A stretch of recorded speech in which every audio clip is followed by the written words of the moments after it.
So thank you everyone for joining us on this important webinar to launch the work of both France Stratégie and the OECD on policy evaluation. We have nearly 1,200 people registered from over 82 countries, so this has attracted very high interest.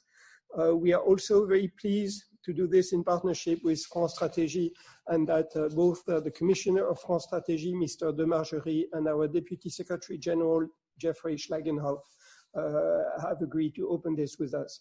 As I have mentioned, the interpretation is available in English and French. An interpretation button is available at the bottom of the screen. Any of the participants facing trouble for the interpretation can raise their questions through the chat, and our technical team will help them. This meeting is being recorded. You can ask questions via the chat. And sorry, is the slides working? Claire? It is not working. Can you go to the next slide? The slides are not working. So while my team is finishing the slides, I will also mention that participants can ask questions via the chat or the social media. We invite all the panelists who do not feature on the program to mute their camera when they are not speaking. If anyone wants to take the floor, you can please raise your hands. So now, after these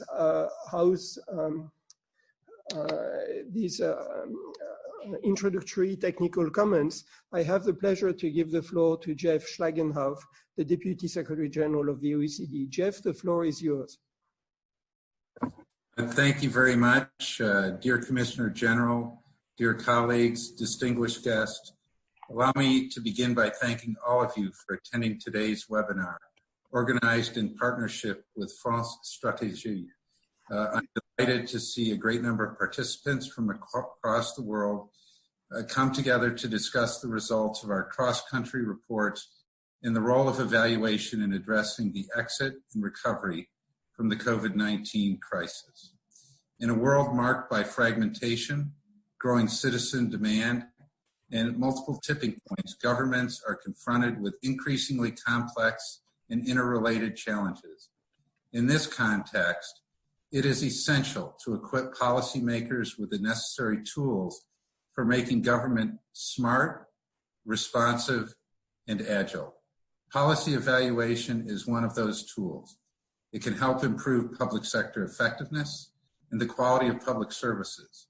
Evaluation connects policies, policymakers, and citizens by ensuring that decisions are rooted in trustworthy evidence and deliver the desired outcomes. Especially in times of crisis like the current one, maintaining citizens' trust is crucial. In order to do so, decision makers must ensure that policies work well and that they work for all. We are here to help governments to rise to the policy evaluation challenge for the benefits of economies and societies. The OECD report on improving governance with policy evaluation outlines how OECD countries have developed systematic approaches to policy evaluation. The report presents experiences of 42 countries that have invested in institutionalizing and promoting quality of evaluation over the past decade.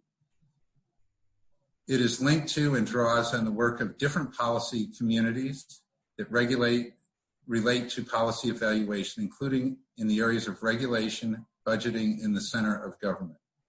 Further, the report offers practices, concrete experiences, and examples to facilitate knowledge sharing and help strengthen policy implementation in OECD countries and beyond. The OECD is engaging with many countries to support implementation, including as part of our cooperation with the European Commission. We very much hope that the results of the report will contribute to this work. Today's webinar will also provide an opportunity to discuss how countries can use evaluation to facilitate the exit and recovery from the COVID-19 crisis. To maintain public trust, governments need to show citizens that they remain accountable as new measures and spending programs are being implemented within extremely short time frames. Given the rapidly changing context for public service delivery, evaluation methods must be adapted to maintain government effectiveness. Indeed, countries are grappling with the need to demonstrate the effectiveness of measures taken to protect the economy from the consequences of the pandemic. Experimental impact evaluation to review public services in a suddenly digitalized environment can provide a useful tool towards this end. In Colombia, for instance, the government has reached out to experts to evaluate the impact of social programs in terms of reducing poverty. There are many more such examples, and I look forward to hearing about them from our distinguished guests from the United States, France, Colombia, and Italy today. I also wish to express my many thanks to the experts in government, academia, and civil society who have been on this journey together with us and who have joined us here today. We hope that the exchanges such as this webinar will help us share our analysis and experience on what works and what doesn't, and thus enable us to advance together. To conclude, let me say that you are not alone in responding to the crisis. The OECD is here to help support you in your efforts and to help all of us build better policies for better lives. I wish you all a fruitful discussion, and I'm delighted to give the floor to Guillaume de Margerie, the Commissioner General of France Stratégie, for his opening remarks. And if I can, before I actually do that, would just like to say hello visually and virtually to my former colleague from the White House Office of Management and Budget, Diana, who you'll hear from later in this presentation. Thank you for the opportunity to join. I truly look forward to the discussion. This is important. We have to get this right. Commissioner General, the floor is yours. Thank you very much, Jeffrey. Merci beaucoup. C'est un grand plaisir pour nous. Thank you very much. It's a great pleasure for us to have had the opportunity to co-organize this event with the OECD. We have a long tradition of cooperation, which has been very rewarding.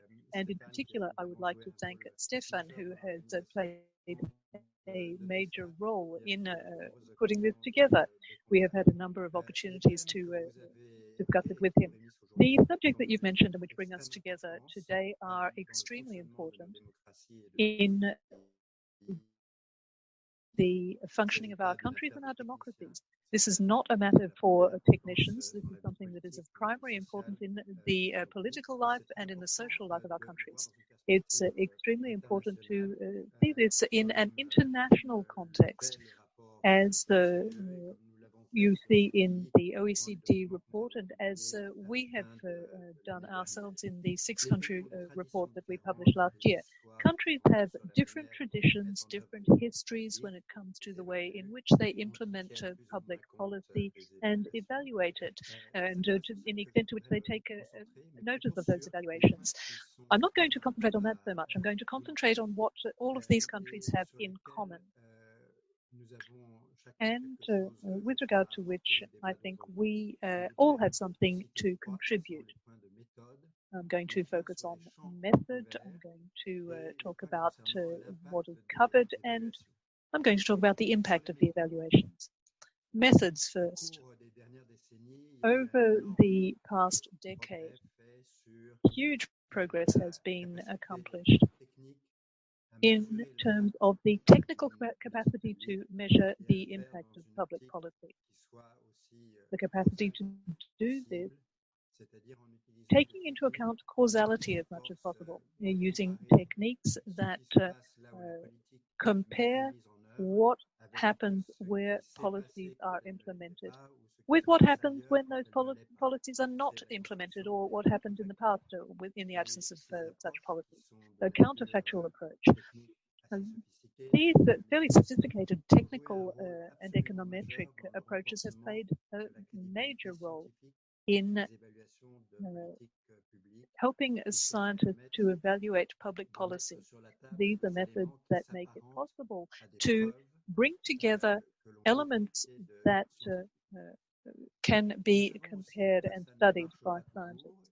We also know that this doesn't always work, that it's not always possible to build a relevant counterfactual, to build a solid evidence, even though sometimes we deploy considerable ingenuity in dreaming up something that may look like a counterfactual, it doesn't absolutely always work out. It's not always absolutely convincing. So there are limits to the scope for the implementation of the counterfactual method and the immediate relevance. So that has led us to accept the idea that sometimes we need to complement those approaches with other types of knowledge, in particular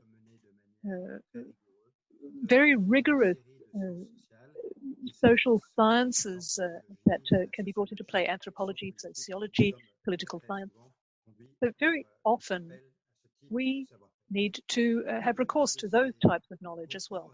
Going beyond our recourse to academic disciplines, for example, econometrics or social sciences that I've just mentioned, there is also a methodological point that is fundamentally important and common to all, and that is the question of process. When you carry out an evaluation of public policy, it is extremely important to maintain the independence of the conditions in which those evaluations are carried out. It must be incontestable, beyond reproach.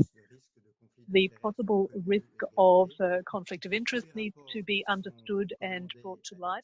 All reports that are commissioned from third parties in the context of an evaluation need to be systematically published after they have been commissioned. And more there is a shared awareness of the need to have access to data, or at least a part of the data that have gone into the evaluation, as well as the detail of the method being applied. All of these different elements have led to a virtual codification of the best practice and good practices of public policy evaluation. And this is something, as I said, of fundamental importance.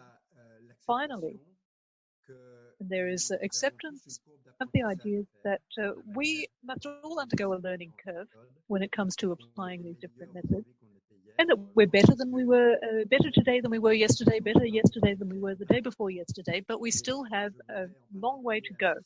In particular, I would like to focus on a couple of elements in this regard. Now, of course, we're learning to use the data. That's one point. But a second point, which also seems to me very important, is that often in evaluation processes, we call upon research laboratories for their contribution to evaluation.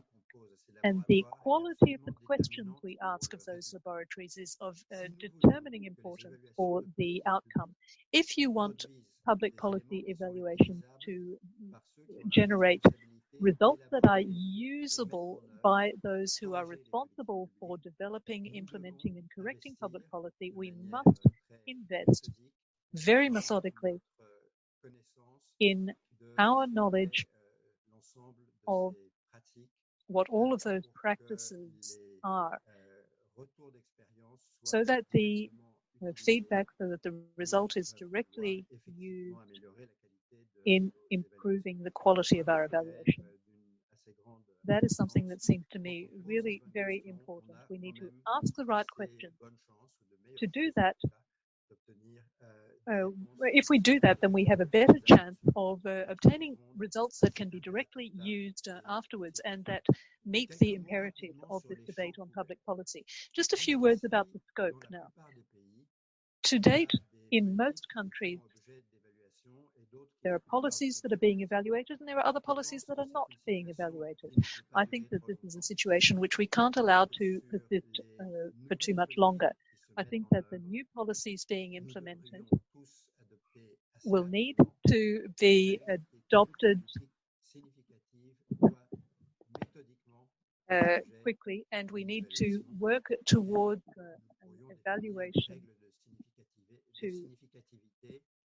an evaluation of the significance from one country to another. For example, the amount of public spending and public income concerned, we need to use the same currency, euros, for example, or the number of people concerned by a given policy. For a country like France, a reform that involves changes of the order of a billion euros cannot go without evaluation. There are certain policies that absolutely must be evaluated. When it comes to the existing public policy framework, we also need evaluation. It's not something reserved just for new policy. So we need a rule that guarantees that after a certain number of years, all existing policies should be reviewed, just as we would do for new policies coming into play. This is a practice which is something that is taken for granted in institutions like the courts of audit, and it should be extended to all of public policy. In the context of evaluating public policy, not from the perspective of public auditors, because that's not a process that has yet imposed itself, but it seems to me that this evaluation must take place for the credibility of public action to be reinforced in the minds of the general public. Nothing important should escape this evaluation. And this is something which has not yet been universally implemented in a convincing manner in most countries. I think it's one of the major avenues for progress over the coming years. We need to expand the scope of public policy evaluation increasingly. The final point that I wanted to address concerns impact. A public policy evaluator cannot consider that he or she has finished the necessary work when the report is handed in. It seems to me that the evaluators need to consider that it is essential in their job to communicate the results in a clear and usable manner to public decision makers. Quite often, these are the people who are asking for the evaluation, and in any case, they are the main recipients. And these results and evaluations need to be made available as widely as possible. That is how the public dynamic is set in motion to create support for evaluation processes that go beyond a simple intellectual exercise, but which rather are part of a whole process of the building of public policy built on the facts, the data, the evidence, and taking it into account. I'm talking about ex post evaluation, but there is also a relationship in terms of the formulation of bills, draft laws, in their implementation and in evaluation after the fact.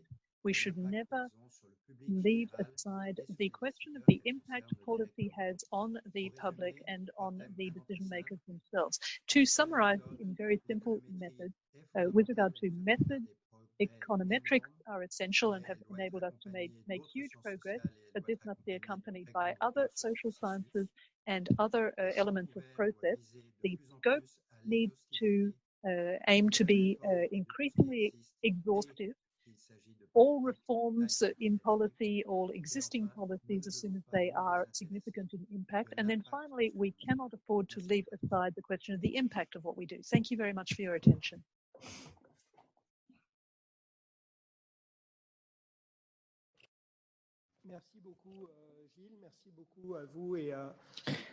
Thank you very much, Gilles. Thank you very much to you and to Jeff Schagenhoff for these two introductions. We have even more participants today, and the team is helping people for interpretation.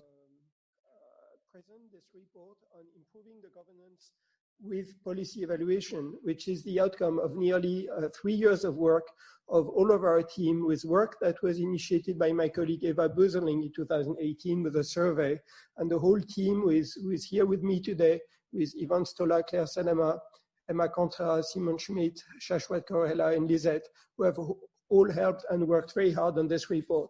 This report is now available in the database of the OECD, and for those of you who are interested, in the spirit of bilingualism, we have highlights. Nous avons un résumé en français and in English that is also available on the website. So, why policy evaluation? Is it working? Because policy evaluation is a key component of public governance. It's a tool for public accountability, to ensure governance accountability to citizens. And the OECD is working on trust. Some of my colleagues had a trust webinar yesterday Restoring trust in government is a priority in many countries, and trust can be shaken when there are crises, as was the case in 2008 and might be the case as an outcome of the COVID crisis. So this is an agenda that all governments have to work on. They also have to improve the quality of public interventions, laws and expenditures, to improve the effectiveness, responsiveness and accessibility of public services. And we also have to help take full advantage of the digital and data revolution, something that Gilles de Margerie alluded to in his introductory remarks. And we also have to make sure that evaluation contributes to reducing the risk of policy capture, which is also something that is very important and that Gilles alluded to make sure that people will believe in the results, that there is transparency, oversight committees and conflict of interest issues are fully taken on board. So this is when we do all of this, that evaluation maybe will have a chance to be successful and to convince citizens.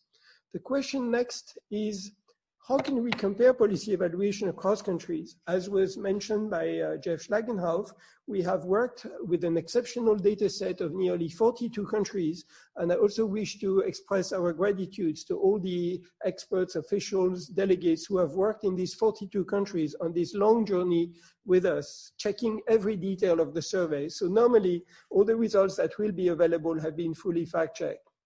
What were the objectives of this survey? We wanted to understand, why do countries conduct policy evaluation, listening to what countries say from their perspective. We also wanted to see how they mobilize policy evaluation in practice, and we wanted to know what the practices were, what the key challenges were, and what are the good practices. In this book, which is nearly 170 to 100 pages long, you have a lot of concrete examples of boxes of good practices, and our hope is that this will help the practitioners in many OECD countries and beyond. I know that today we have many participants from Africa, from Asia, from Australia, New Zealand, many countries around the globe, Latin America, who are working with us and who can learn from this work. Next, please. So no, it went too far. I'm sorry, yes. How do countries define policy evaluation, which is a first criteria? A single definition was used in 27 countries. We know that different countries may have slightly different approaches towards policy evaluation. We had several definitions in about 13 countries, but all definitions fall more or less into 5 clusters. What are the aims of evaluation? What is its focus on public interventions, its quality attributes, the time setting, and who is the evaluator? And we know that notions of efficiency, effectiveness, programs, impact, and systematic are key qualifications that are usually related to evaluation. Next, please. The report adopts a systemic approach to policy evaluation. So we wanted to look jointly at 3 important interrelated dimensions, which is the institutional organization, the promoting the quality and the use of evaluation, because we need all of 3 together to make evaluation work. The institutional framework offers the legal base to perform policy evaluation. It provides a macro orientations as to when and how to perform policy evaluation, and it identifies and gives mandates to institutional actors with corresponding resources for supervising, controlling, and performing policy evaluations. Related to what Gilles de Margerie said, we need to make sure that every policy of some significance can be evaluated, that someone will be in charge, that the resources will be there, and that the right questions will be asked. And we also need to make sure that there is an evaluation-driven culture which promotes quality and use. And this is really difficult. I will turn to this in a minute. Next, please. What are government's key objectives for evaluation? There were a lot of objectives according to our survey, and I'm not sure you can see all of them from the screen, but measuring government results and resources required to achieve them was the first one. Promoting evidence-informed policymaking was the second one. And the third and fourth were to improve transparency in the planning and allocation of public resources and to improve the quality of public services. These are very general, very generic policy objectives, and many countries recognize themselves. And in terms of the main perceived challenges, next please, you will see that the use of evaluation results in policy making is the the first and foremost challenge met by all countries.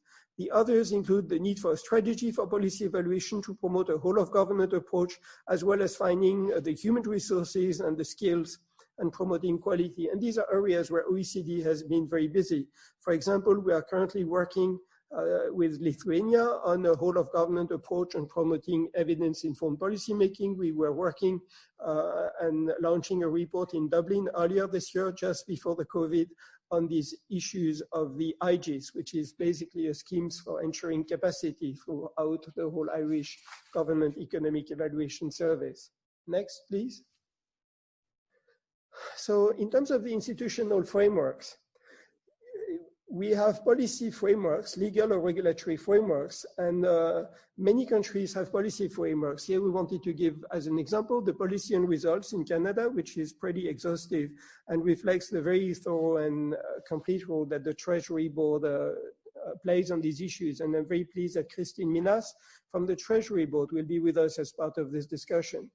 In terms of the institutional framework, it also identifies the institutions in charge of evaluation in the executive, that is often the centers of government, prime ministers or president's offices, the ministries of finance, as well as, to a lesser extent, though, ministries of planning or public sector reform. And there are the institutions outside the executive, which includes the supreme audit institutions, as well as parliaments and related offices, such as parliamentary budget offices, who are here to ensure the accountability of public policies, to ensure the results, and also explain them and keep ministers and governments accountable. Next, please. In terms of the institutional framework, evaluation is embedded in law in about 2/3 of the countries. And even 6 countries have created frameworks at the level of the constitutions, including Germany, France, Mexico, Switzerland, Colombia, and Costa Rica, with constitutional level provisions. We understand that legal frameworks are beneficial to create a common understanding. However, they differ substantively across countries, and we understand that in some cases they relate to the management of laws, for example, to impact assessment of new laws, or to specific legislations on policy evaluations, or the need to ensure that public policies are subject to comprehensive spending reviews, looking at the performance of expenditure. And in a number of countries, regulatory impact assessments plays a key role in promoting evaluation across government, as is the case in Italy, Germany, Hungary, or Latvia. And finally, for European countries, in many cases, European cohesion policy is subject to very strict evaluation criteria, and this has also been a driving factor of institutional frameworks for evaluation policies in these countries. So next, please. The next question is, who is in charge? And the results of our survey are very clear. First and foremost, it's institutions. In terms of the institutions within the executive, it's the centers of government, as well as the ministries of finance, who are most of the time in the driving seat. In some cases, you have also transversal authorities, for example, autonomous agencies like the Coneval in Mexico, and some of the Nordic countries have had the tradition of autonomous agencies as well, in charge of both promoting evaluations and conducting them. Next, please. What are the responsibilities of centers of government? I mean, centers of government have by far the widest mandate, from promoting the use of evaluation to developing guidelines, defining and updating the evaluations, requiring government institutions to undertake specific evaluations, and so forth. So most of the countries have at least one institution in the executive that has the competencies related to policy evaluation across government. So after the centers of government, next please, the institution that has the widest role is the Ministries of Finance. But the responsibilities are slightly different. The main role is undertaking policy evaluation, so that means probably to assess the effect of public expenditure, developing guidelines for policy evaluation, as well as promoting the use, and also something important that was flagged by Gilles de Margerie, follow up on evaluation reports, because ministries of finance have the budgeting and the financial teeth, so they can use it as a way to follow up on the evaluation reports and say, hey, if this policy is not effective, why should we still continue to fund it? Or if this is effective and we have earmarked funding, why don't you use it? So Now, we have discussed the institutional framework at length, and this is all good and nice. Next, please. But does it work in practice? And that's where we have to, many countries are facing the implementation gap. And the problem is, do we want evaluation on paper or in practice? Institutional and legal frameworks matter, but how can we embed the tool in the machinery of government? In fact, success will be contingent on quality and impact. Data matters, but data has gone digital, so we have to take advantage of the digital environment. And quality and use, at the end of the day, cannot be written in law. They need a supporting environment. They need skills, they need attentions from politicians, from the press, from the media. I know we have a few journalists registered for our meeting today, and we hope that this will also help to disseminate some of the results. But when it is used well, evaluation can have significant policy benefits in terms of the improved trust and the capacity to implement reforms. From my memory, the reforms on the safety of French roads that were undertaken 20 years ago were a clear testimony to the effectiveness of the evaluations that had been undertaken at that time by the National Council of Evaluation. Evaluations can also explain to citizens why reforms are decided and what the rationale is. And we can discuss later in the discussions today the role of participatory evaluation, which is very important. Next, please. In terms of promoting quality and use, we need an investment in capacity, staffing, and skills with the right incentives. For example, the United Kingdom has the well-known policy professions with over 16,000 people. The US has recently implemented its evidence-based act, and we understand that Diana has been very busy with that. The skills for demand and use of evidence matter, and this is something where we at the OECD have been actively working with the European Commission Joint Research Center, and will be issuing another report in early September. The incentives are also system dependent, and they need to be tweaked to promote use. The quality of evaluation allows to determine if the data that are produced represent trusted evidence that can facilitate learning and accountability. The use of evaluations is indispensable to achieve impact, because evaluation is costly to achieve, and also because if it's not used, the data is also likely to suffer. The OECD in many ways is an organization that is also here to assess and evaluate public policies. And as an evaluator, the OECD is also assessed in terms of the quality and impact of its work through our corporate processes. So next, please. In terms of promoting quality, quality can be promoted through quality control mechanisms, mechanisms to control the process like peer review. In Japan, the MIC has a pretty thorough system for reviewing the evaluations from the sectoral ministries. We can also have requirements in terms of the competencies and supreme audit institutions, for example, the French Supreme Audit Institution, but others like the GAO in the United States can play a very important role. The quality of evaluations can also be promoted through interpersonal mechanisms like stakeholder engagement and systematic approaches in terms of the quality, the communication, as well as policies, institutions, setting up a budget, and so forth. How do countries promote quality? Next, please. The provisions expressed in a legal or a policy framework, the guidelines, and in fact the guidelines, it's something that we found in nearly 30 of the countries of the sample. And our team is currently digging further and analyzing what these guidelines mean. On the other hand, on this chart, we also see the relatively limited use of systematic and meta-evaluation. This is something that has been championed by some academic networks like the Campbell Network or the What Works Centers in the UK. We think this has great potentials across countries. This is something that Nobel Prize Esther Duflo has also promoted in her work on poverty, and she will be talking with our Secretary General later today. So the use of systematic reviews is something very important. And we also understand that our friends in the SBU in Sweden are also setting up an international network for systematic evaluation of social policies interventions in Europe. So next, please.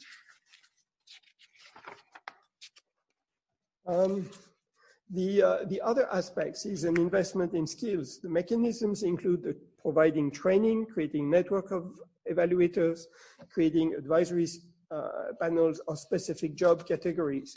And for those interested, we have done a specific focus on the Irish Government Economic Evaluation Surveys, which represents a huge investment in skills across the whole civil service in Ireland, and the results can be made available upon request.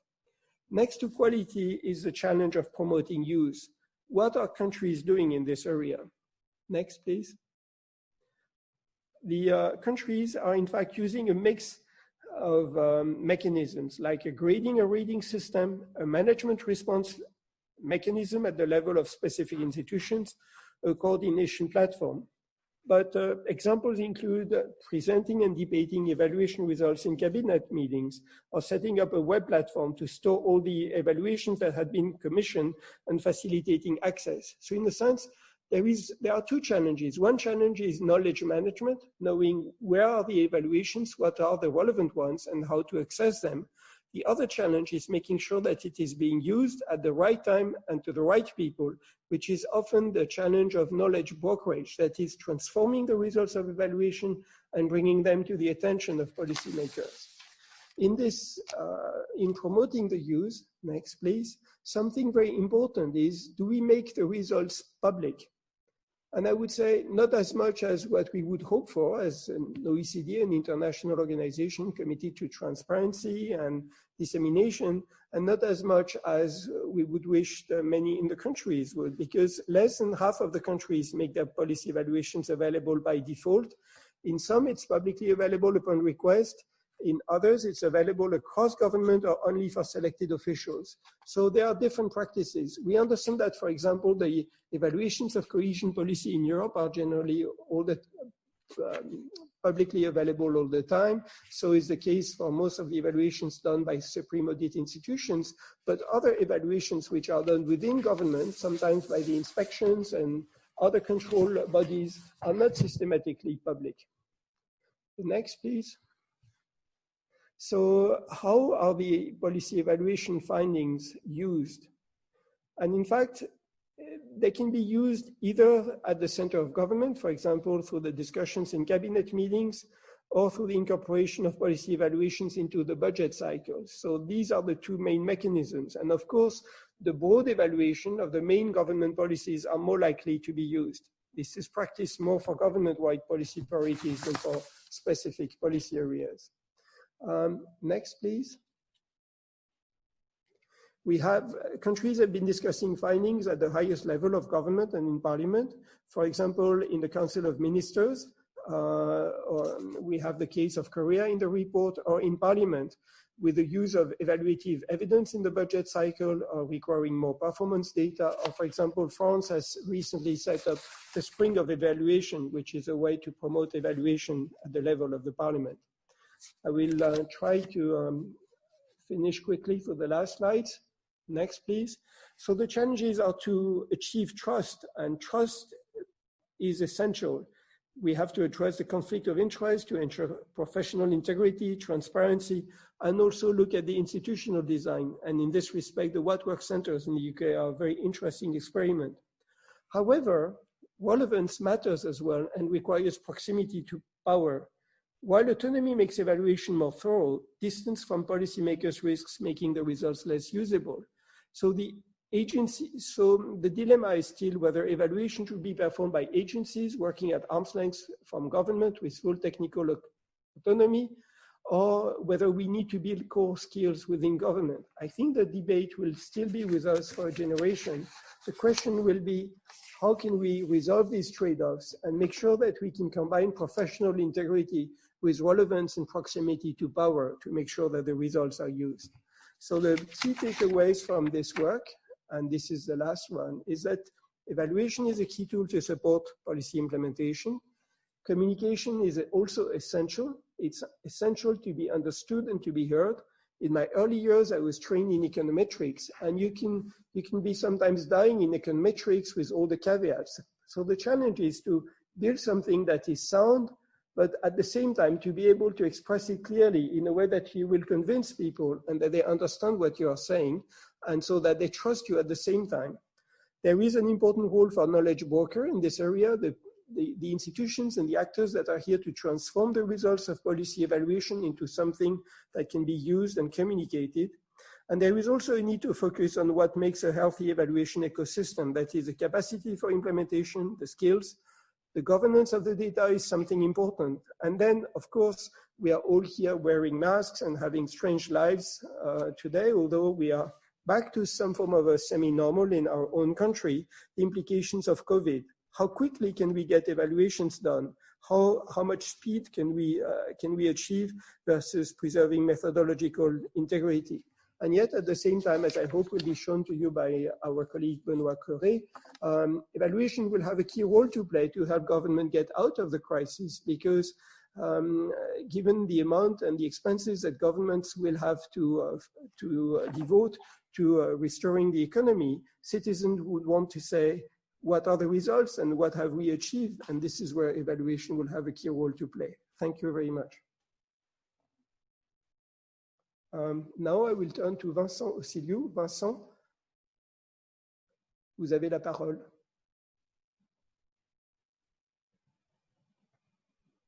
Vincent, vous m'entendez? Vincent? Oui. Vincent? Oui, je pense que vous m'entendez maintenant, le son est rétabli. Can you hear me? Yes, I can. Je rétablis la vidéo aussi.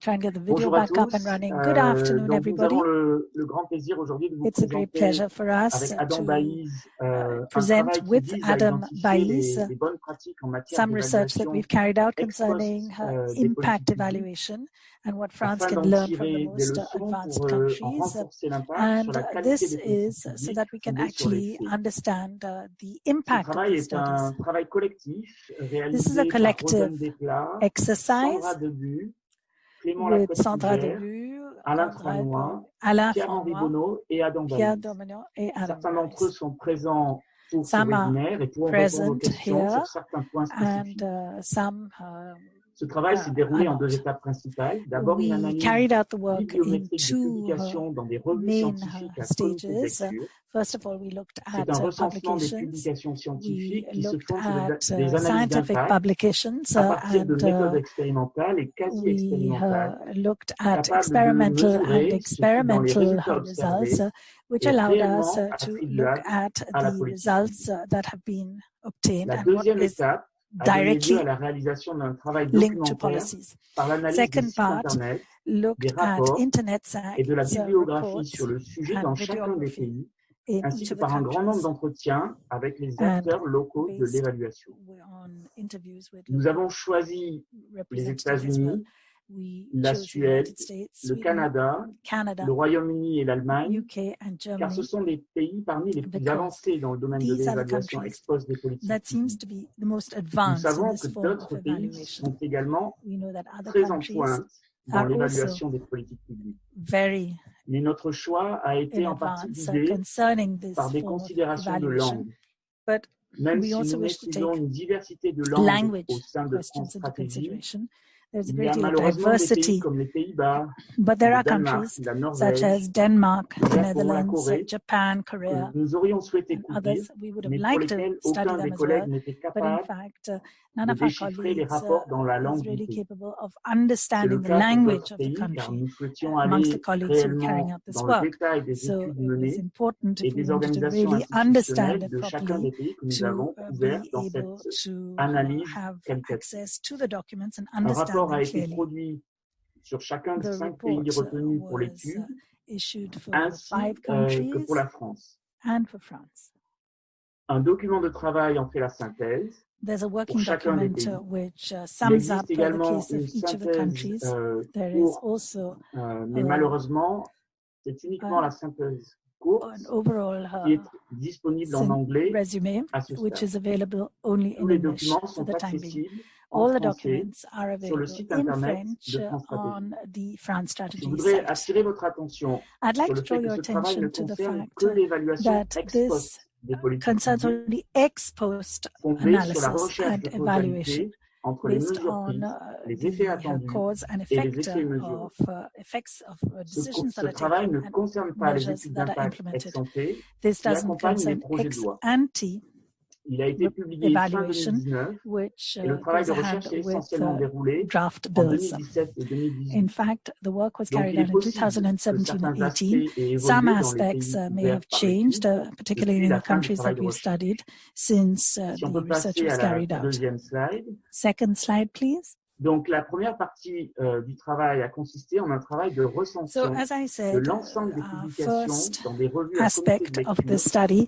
des was to look at articles all the utilisant scientific des méthodes articles expérimentales that ou were quasi-expérimentales written pour évaluer les politiques on publiques. this particular subject of Comme impact on le voit sur evaluation. ce graphique, As you cela a can see on this véritablement slide, démarré à la fin des années it 90 was at the end of the avec une 90s multiplication that par the 5 en number 10 ans, entre of 2006 et impact 2016, du evaluations nombre de went publications up a great deal. And de as you l'ordre can de see 200 in the articles par an en 2000s, 2006 à plus you de can 1000 see that en there was a 2016. really huge Sur la rise, diapositive sharp suivante, rise. On the next slide, s'il vous plaît, on voit you can que, see, à part les États-Unis, qui ne apart sont from the pas United montrés sur cette States diapositive, that are not on mais this slide, les plus fortes hausses en nombre most of absolu the sont increases observées en in Allemagne absolute et au terms were in Royaume-Uni. Germany and in the Sur la UK. diapositive suivante, Next slide.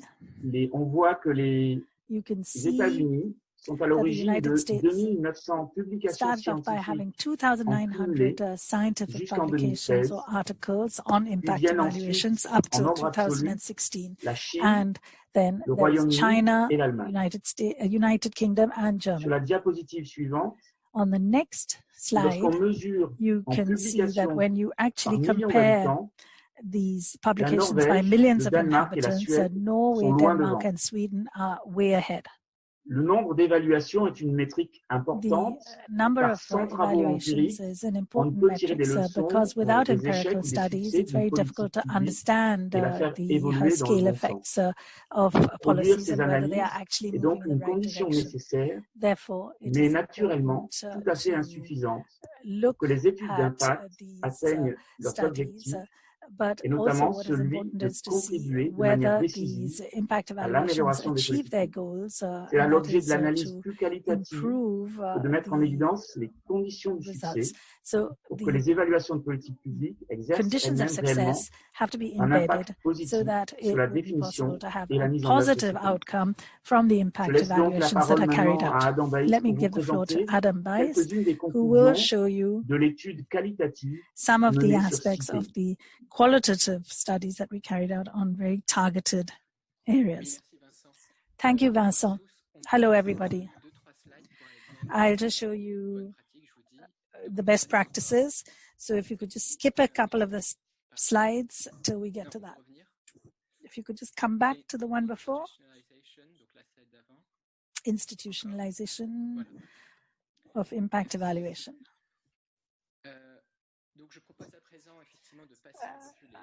What I suggest is that we now look at the key moments during this exercise. Of course, it will not be exhaustive because we have a few minutes, but then afterwards you could ask us any questions you may have. So this is obviously to look at the causal effects of a policy based on her quantitative data, econometric data, so to speak. As you can see, impact evaluation of public policy is a fairly recent exercise. In fact, it started in the 60s under President Johnson in the United States. And this was to assess poverty fight programs. They were strong political decisions that have been taken by the executive. And this has been the case up to recently. For example, in 2018, Obama's government introduced the Foundations for Evidence-Based Policy-Making Act, FEBPA, which meant that it was possible to have access to these forms of data to be able to carry out assessments. In Europe, it's the UK since the 1990s. In fact, it was the Blair government that decided to set up the What Works centers first. Concerning econometrics, other countries started catching up later. That is, as of the 2000s. They assessed policy actions other than econometric approaches have existed before prior to these dates, particularly the case of Germany. There were some cases in France where it started in the 90s, but it really concentrated on the good execution or implementation of decisions. It's only later that the governments could take decisions for these policies to be established. In fact, Parliament's role has been minor comparatively, because it may have a role to act, but we are dealing more with ex-ante evaluation in their cases. Next slide, please. And another one, please, one more. Merci.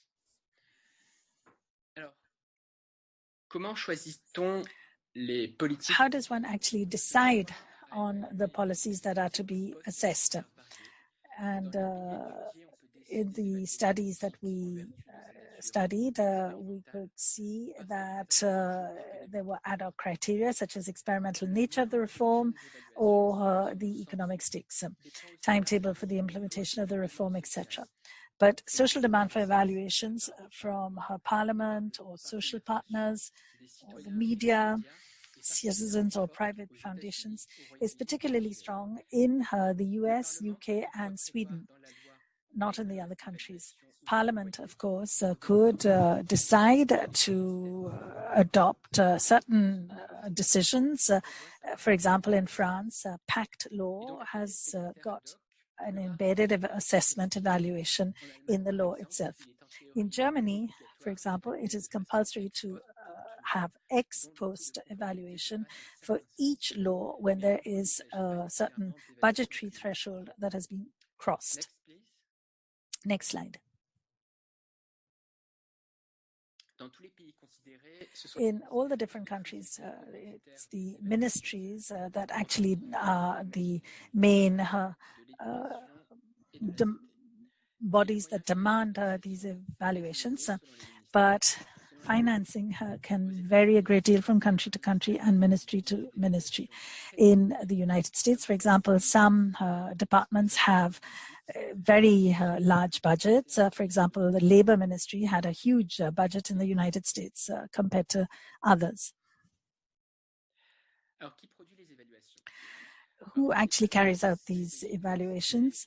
Most of them are universities and research centers, mainly economics departments in major national universities. Most of this is covered under a convention or through some sort of call for studies that is organized by a ministry. But there are some specificities or differences. In the UK, US, and Germany, there are also independent institutes. For example, in the UK, there's the IFS, which carries out extremely important financial analyses, particularly when the budget is being prepared. In Germany, it's mainly independent institutes as well. They are very active in economic discussions, and they generate a great deal of data in specific areas. In France, it's INSEE and the statistical institutes, obviously, and in Canada, it is also the ministries and administrations. Generally speaking, we can say that think tanks and counselors as well, or consultants, can play an important role in providing input. Now, the links that exist between universities or academia and the government can be quite multiple. In fact, the governments can, in fact, commission or ask universities to carry out certain studies. This is the case in Sweden. In France, there are increasing committees that are set up. France Strategy and others have groups of committees that can actually help parliamentarians or others in the assessments. In the United States, this is also the case. For example, in North Carolina, it is possible for participants to have access to the mobility program, send groups to the university, and in exchange receive colleagues from universities who can help them in specific projects. Now let's look at governance and the methodological corpora. In our study countries, we can see that the system is more or less structured and well governed. Canada seems to have gone the furthest in having a very structured framework. And this is from the Secretariat of the Treasury that has regular meta-evaluations and audits. The United States also have a similar system in the Office of Management and Budgets that encourages ministries and government agencies to use these evaluations. We also talked about the 2018 FEGPA and the fact that there is a chief evaluator in each administration. The European countries are a little more diverse and they're not very coordinated. In fact, those who are to evaluate are frequently independent and autonomous. As far as the methodological guides are concerned, there are reference documents that address this question and which guarantee common framework. In the United Kingdom, for some years now, the British Treasury is responsible for setting up different guides and handbooks. They are distributed. You could have the green book or the magenta book, and you can find them online quite easily. Of course, other countries have similar guides, particularly the different foundations or experts groups. And finally, peer recognition processes are indispensable.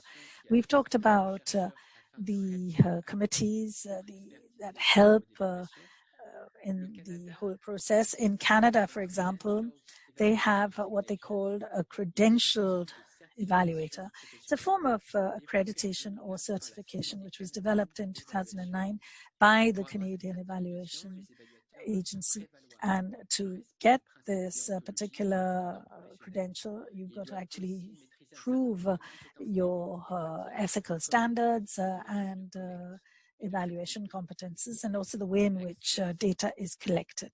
Next slide, please. Funding. Now, we can say that ministries and play a very important role concerning the funding. Funding is usually a case-by-case issue, and sometimes there are certain funds that are earmarked from the program of the program's budgets. For example, there's the Every Student Succeed Act, which makes it possible to assess the different aspects of the programs, and it can use up to 0.5% of the credits that are available for the same program. And in France, there is a similar system. From the funding point of view, foundations play a very important role as well, particularly in the Nesta and the MacArthur foundations in the UK and the USA. We can also talk about the case of Germany, the Allgemeine Gemeinschaft, that has some 90 research centers that are grouped together and which is a very important source of funding.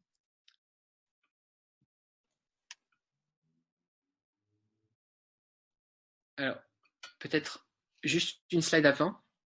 Just the slide before that one, please. Oui, je vais juste dire un mot sur les I'll just say a few words about the social bond obligation. These are philanthropists and public or private sector players who are investing in social phenomena. If those interventions have their effect, then the public sector can involve those investors in implementation of policy. And that places them at the center of those interventions. There are structures, particularly in the United Kingdom and the United States, dealing with this with regard to people who are homeless and also for early childhood. We're reaching the end. I don't think there's any surprise in the idea that we need to facilitate the appropriation of results and see them translated into real policy adaptation. It's very important to share the results of evaluation, going beyond executive summaries and policy briefs. Once again, the United Kingdom and the United States propose platforms where policies are classified on the basis of their success and also with regard to how robust evaluation is. This is done with regard to education, criminal issues, and youth. The idea is to bring together all of the platforms together. For example, in the United Kingdom, there are the What Works centers, and in the United States, clearinghouses that centralize the results of these evaluations. These structures publish these results and also disseminate results generated by researchers. Next, please. This all supports the design and implementation of public programs. Finally, when it comes to the training of senior public officials, evaluation is essential to facilitate the dissemination of the results of that evaluation. In the United Kingdom, one example is the policy profession standards that have been put in place since 2010. These are the standards that public officials in the United Kingdom need to obtain. And it's significant in the assessment of the performance of these public officials. Canada has a similar structure. In most countries, there is continuing education in place for public officials, and in some countries that's really at its beginning, but many countries have these structures. In the United Kingdom, the What Works team encourages the government to publish areas of research interest to encourage researchers and to indicate the needs of government. We're reaching the conclusion of my presentation now. What the study enables us to see is that there is no single institutional model for encouraging impact assessment and looking at the impact on decision makers. Next. Toutefois, et en définitive, trois principaux the success factors can vary. There are three major levers that appear. One is strengthening the links between the demand for and the production of impact assessment, and we need to encourage administrators to recognize that they don't have all of the answers, and therefore that it is useful to have recourse to evaluation. Evaluators also need to better anticipate the needs of decision makers and policy makers and make their results as intelligible and usable as possible. This is something that shouldn't be perceived only as a scientific process, but rather as a brick in the political edifice.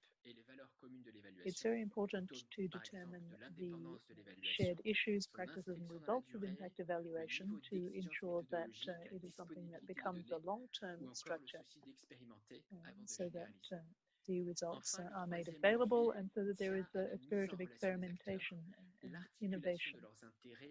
It's very important also to bring together the widest possible community of interests to generate a culture, as is often mentioned, a community of impact evaluation, and also breaking down academic and industrial silos.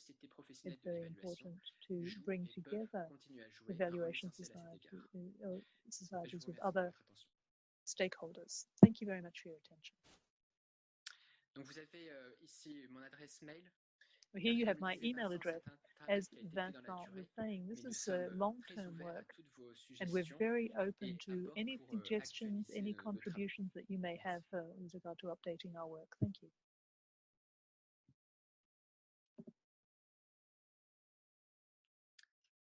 Stéphane, ton micro. Stéphane, your microphone is switched off.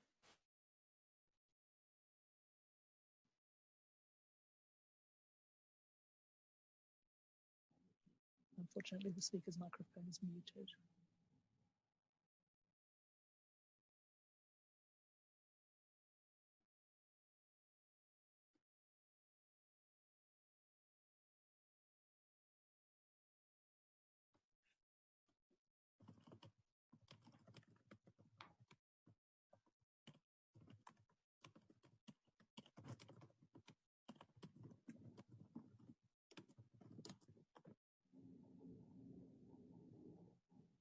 Christine?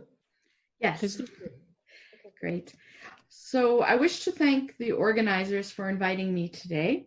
I am representing Canada and speaking to you from unceded Algonquin territory here in Ottawa, Canada. The views expressed herein are my own. The OECD and France Stratégie studies show that evaluation is an active function in government and that there are opportunities for further advancement, especially in the utilization of findings. In my commentary today, I will use the three issues of institutionalization, quality, and use to comment on the two studies. Based on the findings from these studies, these three elements can be seen as representing pushes or formal requirements, regulations, obligations, and also what I refer to as pulls. These would be incentives and motivators in conducting evaluations and developing findings to advance policy and ultimately improve the lives of citizens. I begin with institutionalization.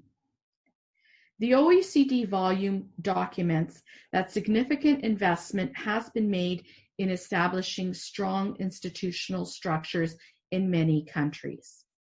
From my view, such structures can be seen as pushes, as they are often requirements rather than incentives. In some settings, evaluative assessments could be seen as an activity that has to be done instead of an opportunity for learning how to have more effective programs, including how to better serve target populations and addressing policy challenges. The equilibrium between requirements in systematic approaches and the implementation of these approaches is heavily influenced by culture. Next, I'd like to turn to the issue of quality. Both the OECD policy volume and France Stratégie study point to the importance of data as a cornerstone in the undertaking of high-quality evaluations. Mr. Jacobson spoke about data as a data revolution and data being digital. This has certain pushes and pulls. Pushes include requirements, whether they be legislated or based in policy, to collect and maintain accurate and reliable program data. In contrast, pulls or motivating factors include interest on behalf of not only evaluators, but those in policy programs and service areas to pursue analyses which address questions such as what works, for whom, and in what context. The OECD volume highlights the importance of data and also data linkages, as that is one of the best ways to gather necessary data to undertake impact evaluation analyses, for example, through the use of advanced econometrics. France Stratégie's study of impact evaluation provides a view from a particular approach to evaluation, namely the use of statistical methods to assess the effects of policy vis-a-vis its objectives. Importantly, impact evaluation requires good quality data, which is characterized by being accurate, verifiable, and reliable. So those three pieces are central. It is worth noting that quasi-experimental methods can sometimes be as powerful as randomized control trials, which in my view still represent particular ethical challenges. Again, such methods require good quality data at a sufficient level of granularity to conduct analyses on the differential impacts experienced by subpopulations. And when I talk about subpopulations, I mean, for example, youth, Indigenous peoples, or other levels of analysis that one would look at. Where professional competencies are established, including skills required to conduct such analyses, such as the case in Canada, capability is less of a challenge. Mr. Ossiou and Mr. Baiz's research shows that impact evaluation has been gaining momentum over the last 20 years. From my view, this period coincides with the increasing investment in structured data in the latter 2000s. So it may be a coincidence that as data quality improved, more impact analyses were undertaken. And I would venture to say that better data in our current context will definitely facilitate analyses of the response measures which are being introduced by many countries around the world. Data issues are very much related to that of quality across all countries. If the data are not available, especially at the level of detail required for applying advanced methodologies, it is difficult to have rigorous results. Moreover, to address questions of what works and for whom, data on subpopulations beyond gender comparisons, so we need to go beyond just male and female, we need to have the information at a sufficiently granular level. In Canada and elsewhere, there is significant interest in undertaking what is referred to as gender-based analysis plus. There may be other terms used in other countries, but undertaking these kinds of examinations. This also applies to measuring progress against the 2030 United Nations Sustainable Development Goals. Making data available in a secure way that respects privacy, making this data available to academics and other experts means that several entities are examining the same data to address similar policy questions. When results within government and outside of government point to similar findings, this has the potential to gain momentum on an issue, and as such, in my view, creates a pull or an attraction to these findings. Now I wish to turn to the issue of use. As both studies recognize, there is an ongoing challenge with the underutilization of evaluation findings in the policy development cycle. Despite being publicly available in most countries, evaluation findings are not well known, understood, and included in policy development discussions. Utilization of evaluation evidence can be seen as a pull. It attracts people, it's a motivator. In other words, in order for results to be understood and applied, there has to be interest in absorbing such knowledge. As Mr. Jacobson notes, a number of factors are at play in the area of utilization, culture being a major one and often challenging to advance. France Strategie acknowledges that despite growing demand for impact evaluations, overall use remains low. While there has been progress in using more advanced methodologies and some institutional structures, in general, greater use of impact evaluation has not necessarily led to greater utilization of findings. My question on this is, how does evaluation attract or pull interest towards its evidence and related performance narratives? It is both studies suggest defining competencies of evaluators. Are evaluators the closest connection to the policy development cycle? Formal mechanisms recognized by the France Strategie study exist. However, they do not seem to provide genuine pull factors.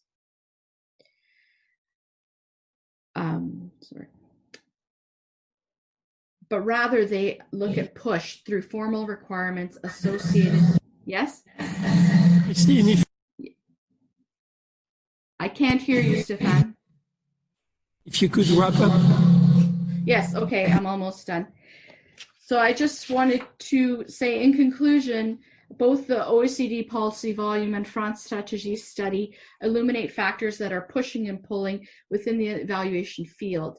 I think we need to focus on utilization in order to apply the knowledge to practical problems, and this will be a game changer for the field. Thank you.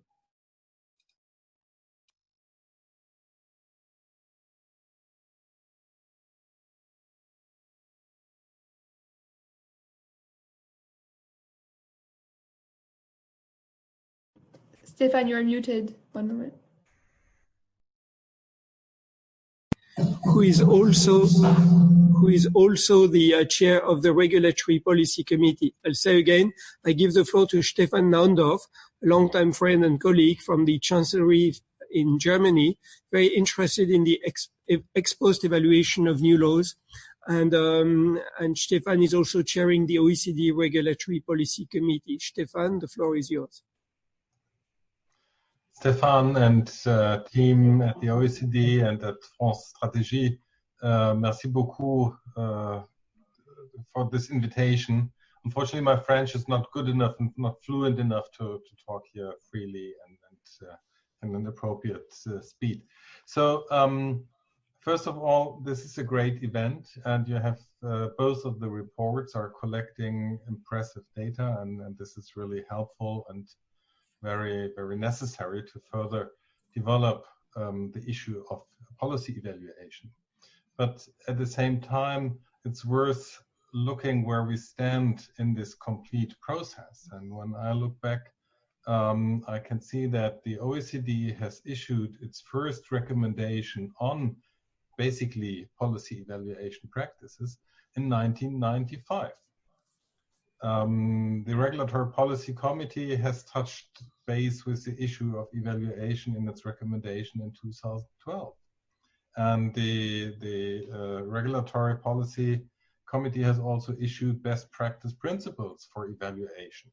So I would assume that we don't have a lack of content, that we don't have a lack of understanding of the issue, but nevertheless, please, like the call of Monsieur de Margerie, are more than relevant today, which is proved at least by the huge number of participants here. So why is it still necessary to work with such an intensity on the question of policy evaluation?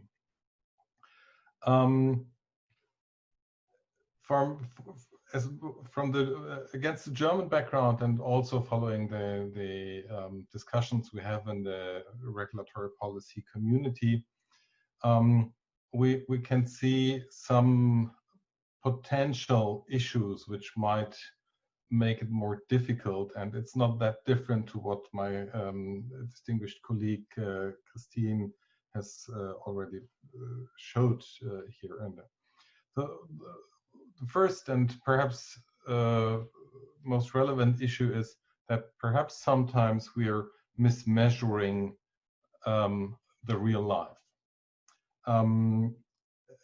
One of the reasons might be that there is something like an obsession for quantitative data and for representativeness. We want to make sure that what we as policy advisors tell the policy makers is really well done, well founded, has a good foundation, and for that reason, many of us as advisors rely primarily on this type of representative, mostly quantitative data. So I would assume there is a lack of acceptance for qualitative methods, though they are available, though they are usually mentioned in the toolboxes. Second, what we at least see in Germany, and I'm not really sure if this is true for the other OECD members and countries beyond, jurisdictions beyond this membership, what we see is that there is a lack of competence often enough to identify and work with data. So one of the conclusions we have drawn in Germany, besides the procedural issues, beside the thresholds and the systematic point of view, is to invest in capacity building and the use of data, the capacity to find data, to identify data, is one of the most important issues we have there. But third, perhaps this is really the most important issue, is what my colleague Christine has described as an underutilization of evaluation results. Is the call, is the need for evaluation results big enough? And what might be the reason for politicians not asking for evaluations actively? I would assume that there are two issues in the background. One issue is that many politicians are kind of concerned whether evaluation leads to a substitution of politics by mathematics. So, and I understand in the report this is addressed by focusing on evidence-informed policymaking, and I think that's a very good move, and that's very good concept, making sure we are not going to substitute politics by mathematics, but we are going to make sure that policymakers have a fair base to build their decisions on. And the second issue is that perhaps we as advisors need to tell our story. It's just, if you, in Germany, we had great evaluation reports. It's like 1,000 pages report with a perfect scientific methodology and all of this stuff. But who, frankly, is going to read 1,000 pages report? So what we need to establish, what we need to build on, is the capacity to tell the story. And I wonder what the focus of these stories is. Is this the past? Or aren't we talking about the future by analyzing the past? So we're talking about lessons to learn for the future. And that is one reason why we, at least in Germany, and we're discussing this in the regulatory policy community as well, why we are now investing heavily in foresight. So part of our capacity building concept is really foresight. So finally, a question for opening the floor, and a question back to France Stratégie, to Vincent and Adam.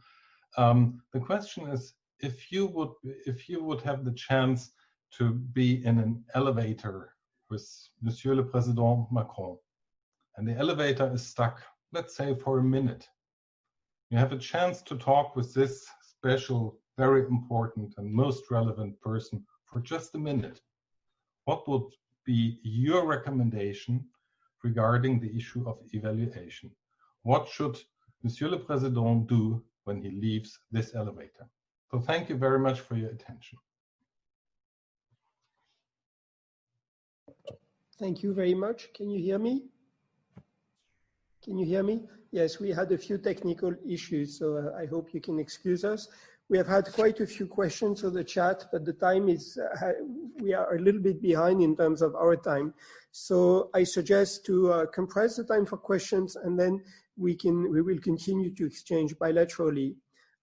I saw one interesting question on the relations between pluralism and scientific expertise for friends Vincent and Adam. And also, if you were stuck for 1 minute in the elevator with President Macron, what would you say? If you could briefly address these two questions.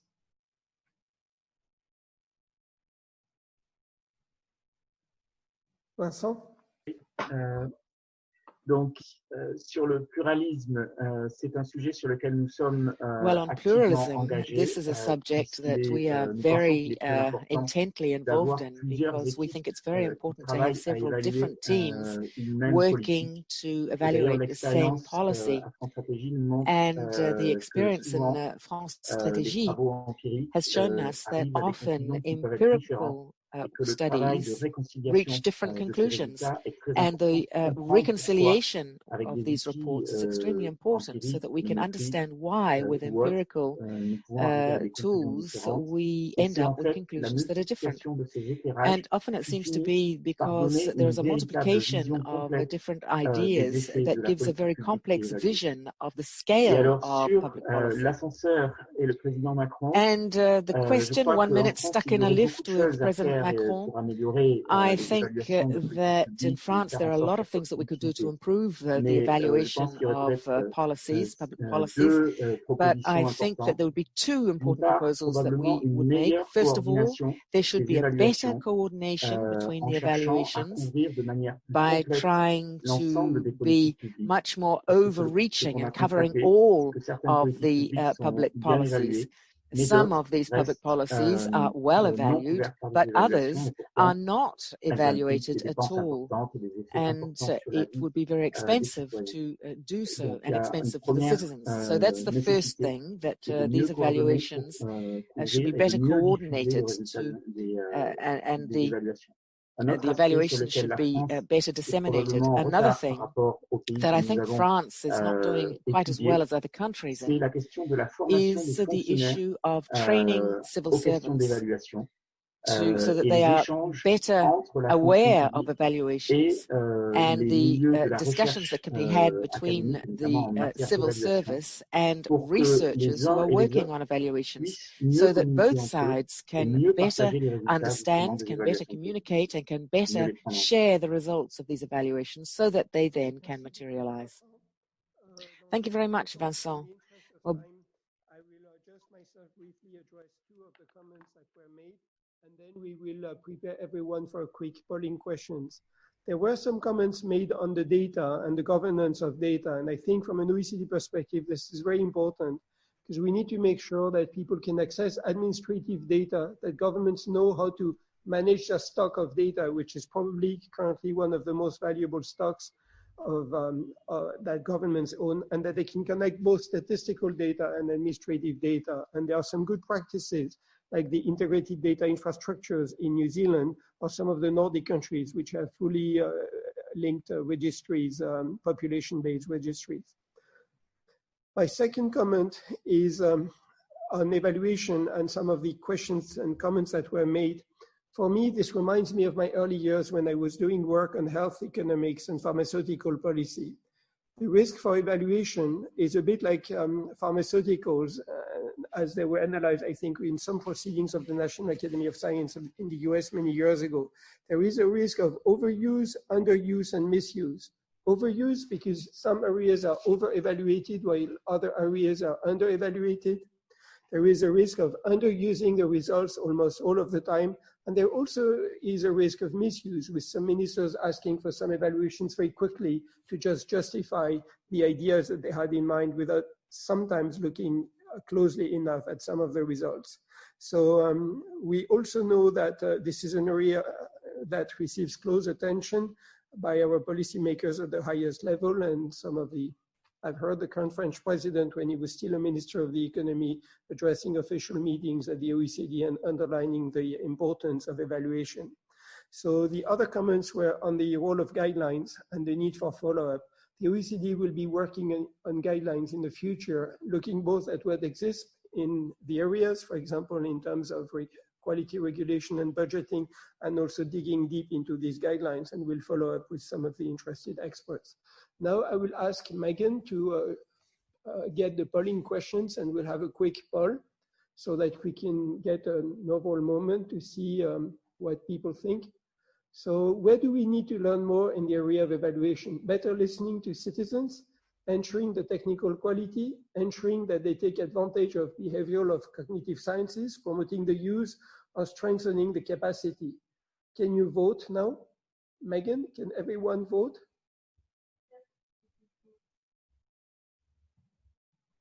So we leave everyone, we have about still 430 people with us today. If you could all vote, please.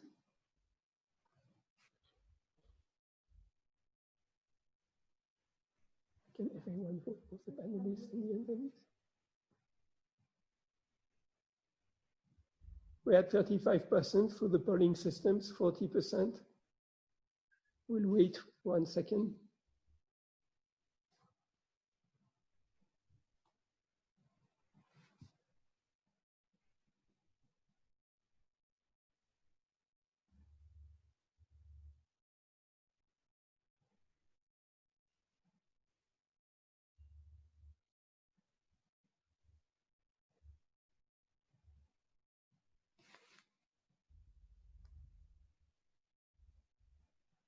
So while people finish, because we'll have to continue, I can see that promoting the use seems to be by far, and listening to citizens seem to be two of the highest challenges. And I could say that broadly this meets with our OECD policy analysis.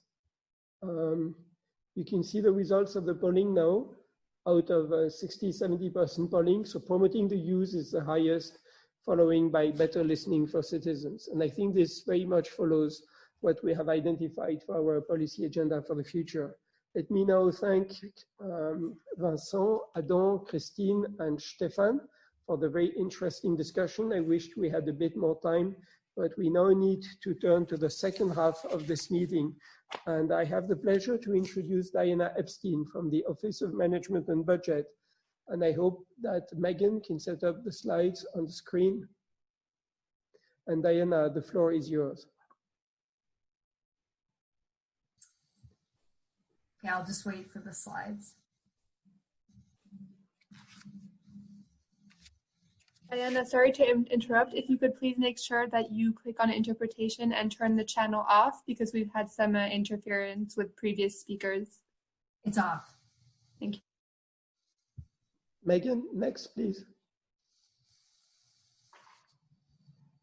Megan, can you go to the next slide? Diana, I suggest you start and the... Okay.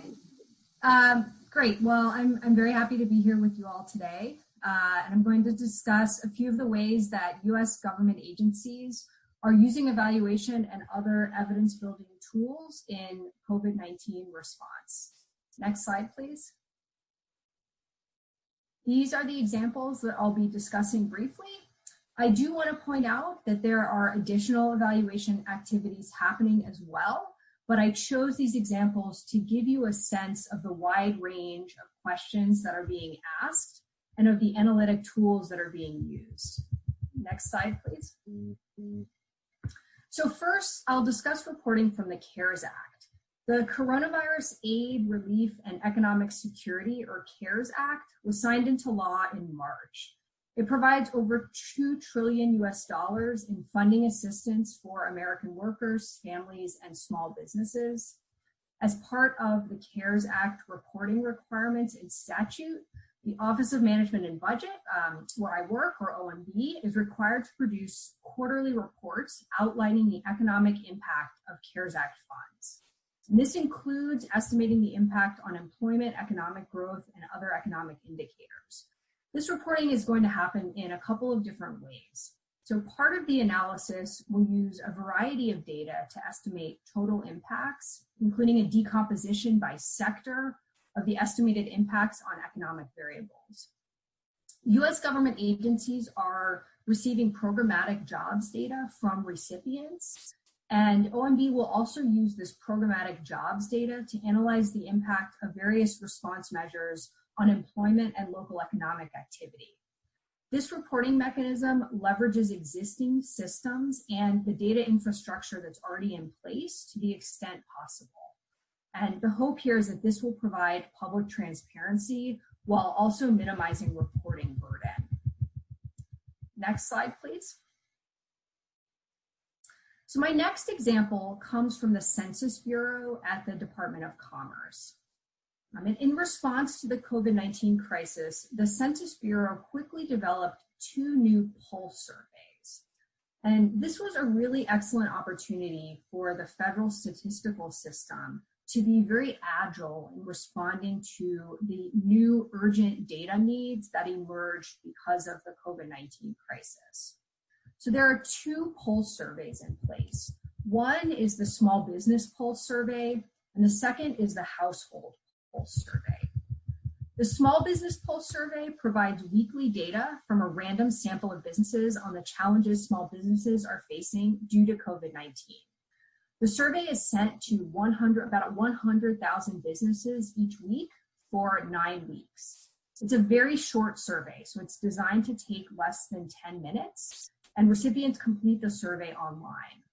The survey was first fielded at the end of April. The plan is for the survey to run, as I said, for 9 weeks, so every week through the end of June.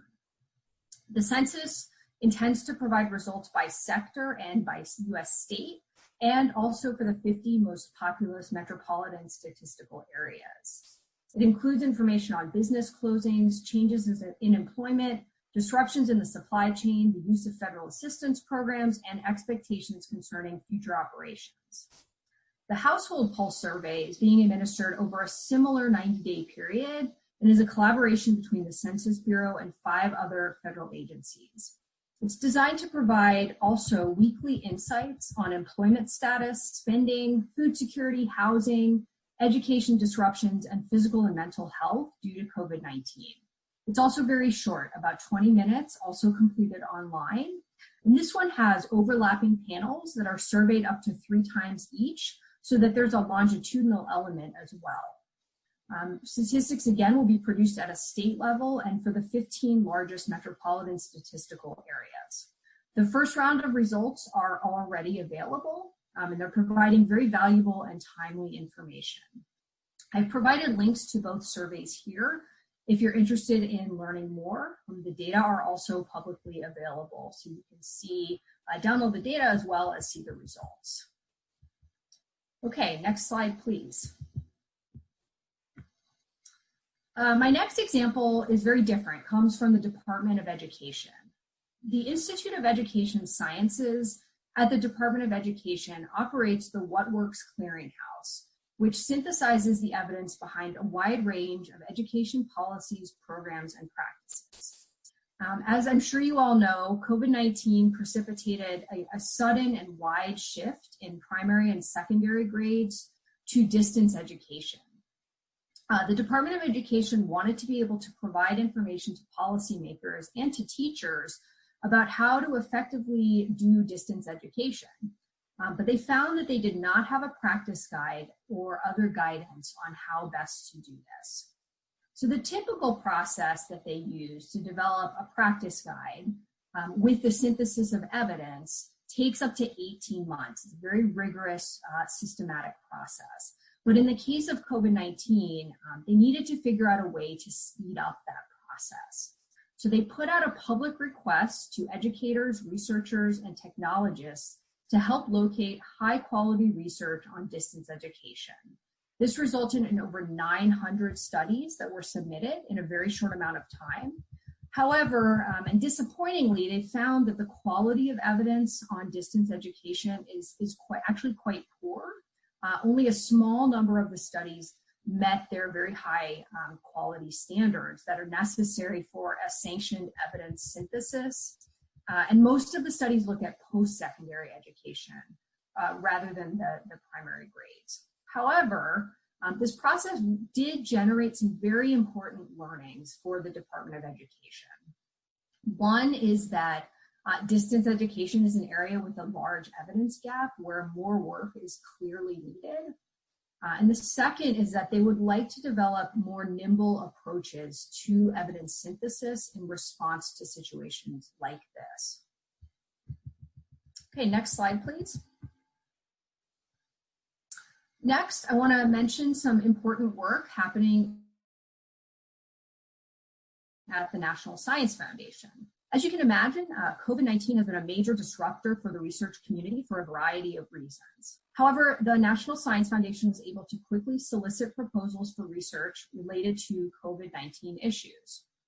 The majority of the awards were administered through a mechanism called rapid grants, and this allows for an expedited review process.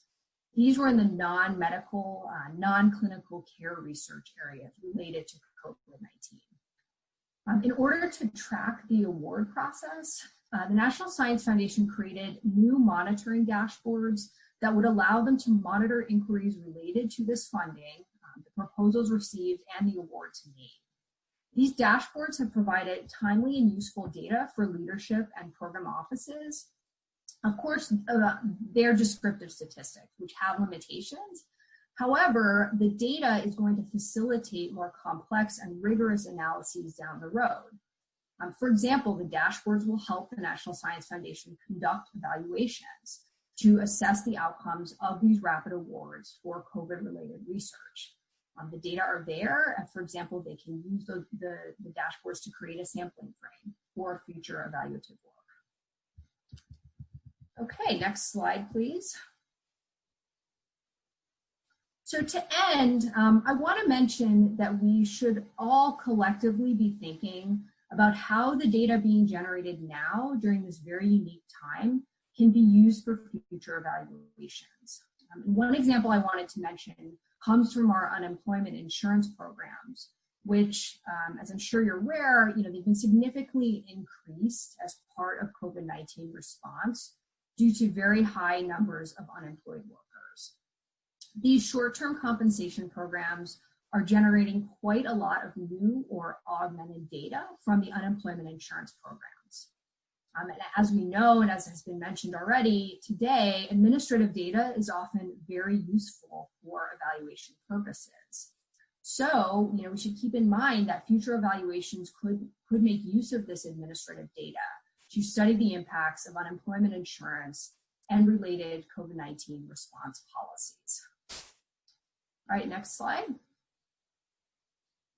Great, so I will end there. I hope I tried to go quickly to get us back on track on time, but I've left you with my contact information. I appreciate the invitation to share these examples with you all today, and I look forward to future discussion and collaboration. Thank you very much, Diana. Merci beaucoup. That means that even during the hard time of the crisis, people are working hard on this agenda.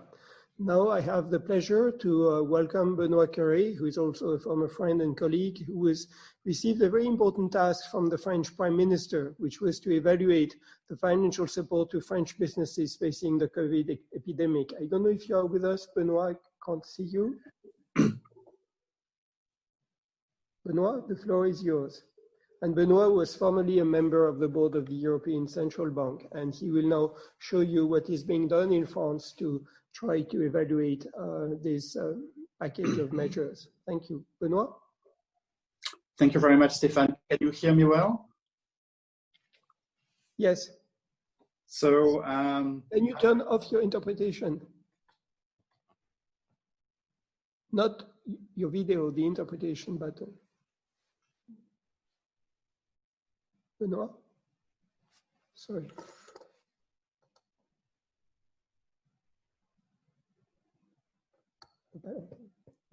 Benoît, we can't hear you. I'm sorry.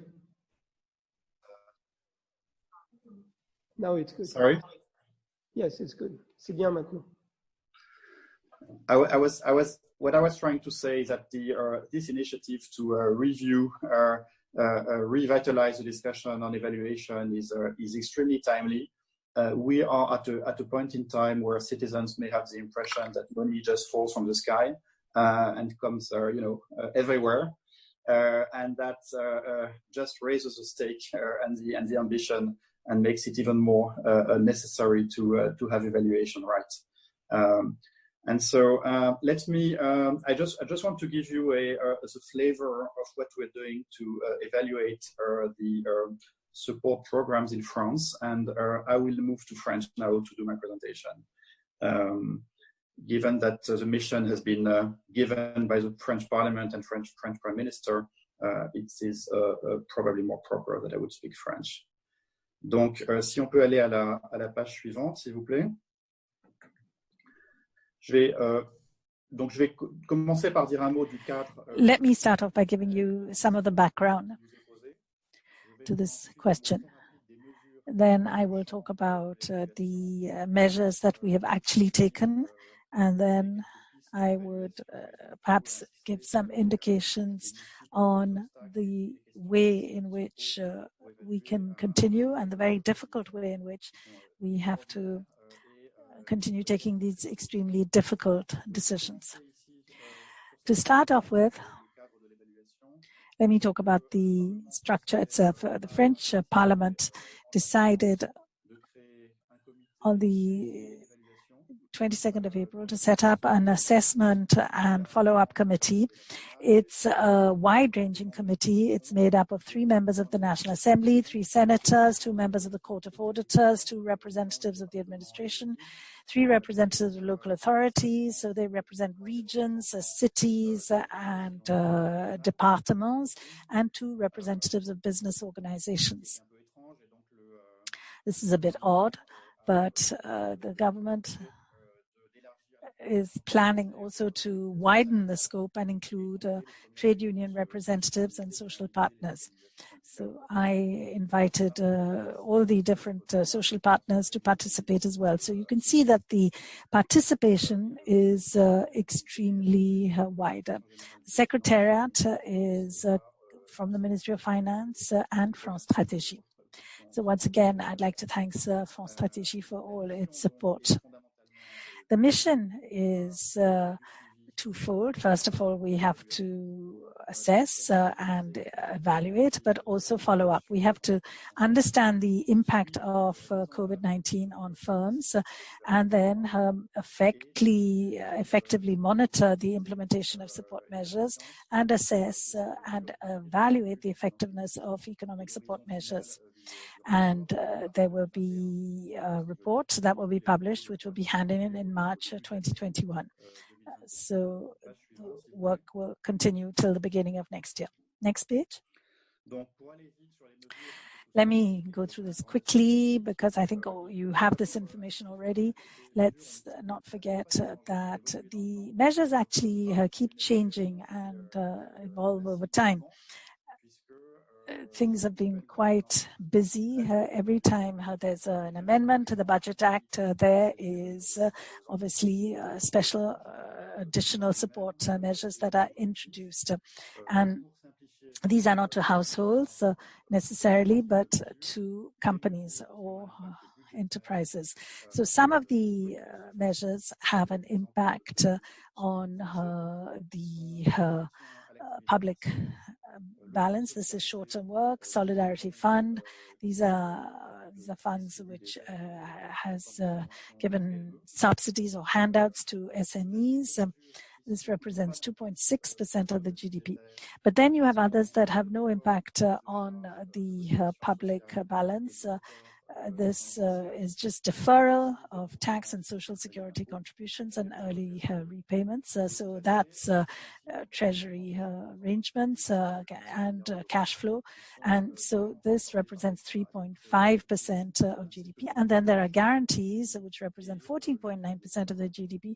And then you've got state guaranteed loans and export credits. Next page. Next page, please. Here you can see some of this in greater detail. But let me just talk about the monitoring, which we also have to carry out. Next slide. My personal concern and also the concern of the ministry and of my team was to maintain a high level of transparency. And this is why from very early on, we decided to issue a weekly dashboard. It's on the France Strategy website. It is publicly accessible. It gives you figures every week on the figures concerning the steps that have been implemented. And this is split down according to sectors, company size, regions, or locations, so that there is good transparency. And obviously, there is support from the different administrations that are managing this. We have also tried to carry out additional analyses. This is done by monitoring the financial health of the company. This is done with support of the Banque de France and international benchmarking, or elsewhere in the world. And we are matching the different data sources with the involvement of the different administrations, so that we can really explain the balance between and the complementary nature in the different measures. So this has actually just begun, and we hope to get initial results early July. So this brings me to the evaluation point. Next slide. We've started thinking about the evaluation strategy, which had to be obviously proposed to the committee. The committee does not necessarily agree with everything, and this is because, as I said, it is composed of a very mixed bag of people. The two main goals, first of all, to understand how to limit the collapse of production capacity in the French economy and the economic trough. So that was an immediate goal. And secondly, which is a slightly more long-term goal, that is to support economic recovery. And obviously, in the evaluation strategy, we have to look at the possible negative effects on the economy and the cost to public finances, so that we can get a full picture. So what are the risks? What are the negative effects? Next slide, please. So there are some short-term effects. This is because sometimes the measures are insufficient or poorly designed. They could just have a short-term effect and have just put off any bankruptcies or collapses of companies or sectoral collapses. But the other risk is that the measures themselves are badly designed and could cause a problem for recovery, because it would not encourage workers to look for another job if they are guaranteed support of one sort or the other. And they might have a negative effect on her competitiveness as well. So these are two different aspects to look at. Then there's the effect on the public finances. Of course, in the short term, it's the risk of big drops because of the windfall effects and fraud. And in the medium term, there may be a risk to debt sustainability, because there is the cost to the government to actually cover the debts that are occurring right now. So this could actually also cause serious problems.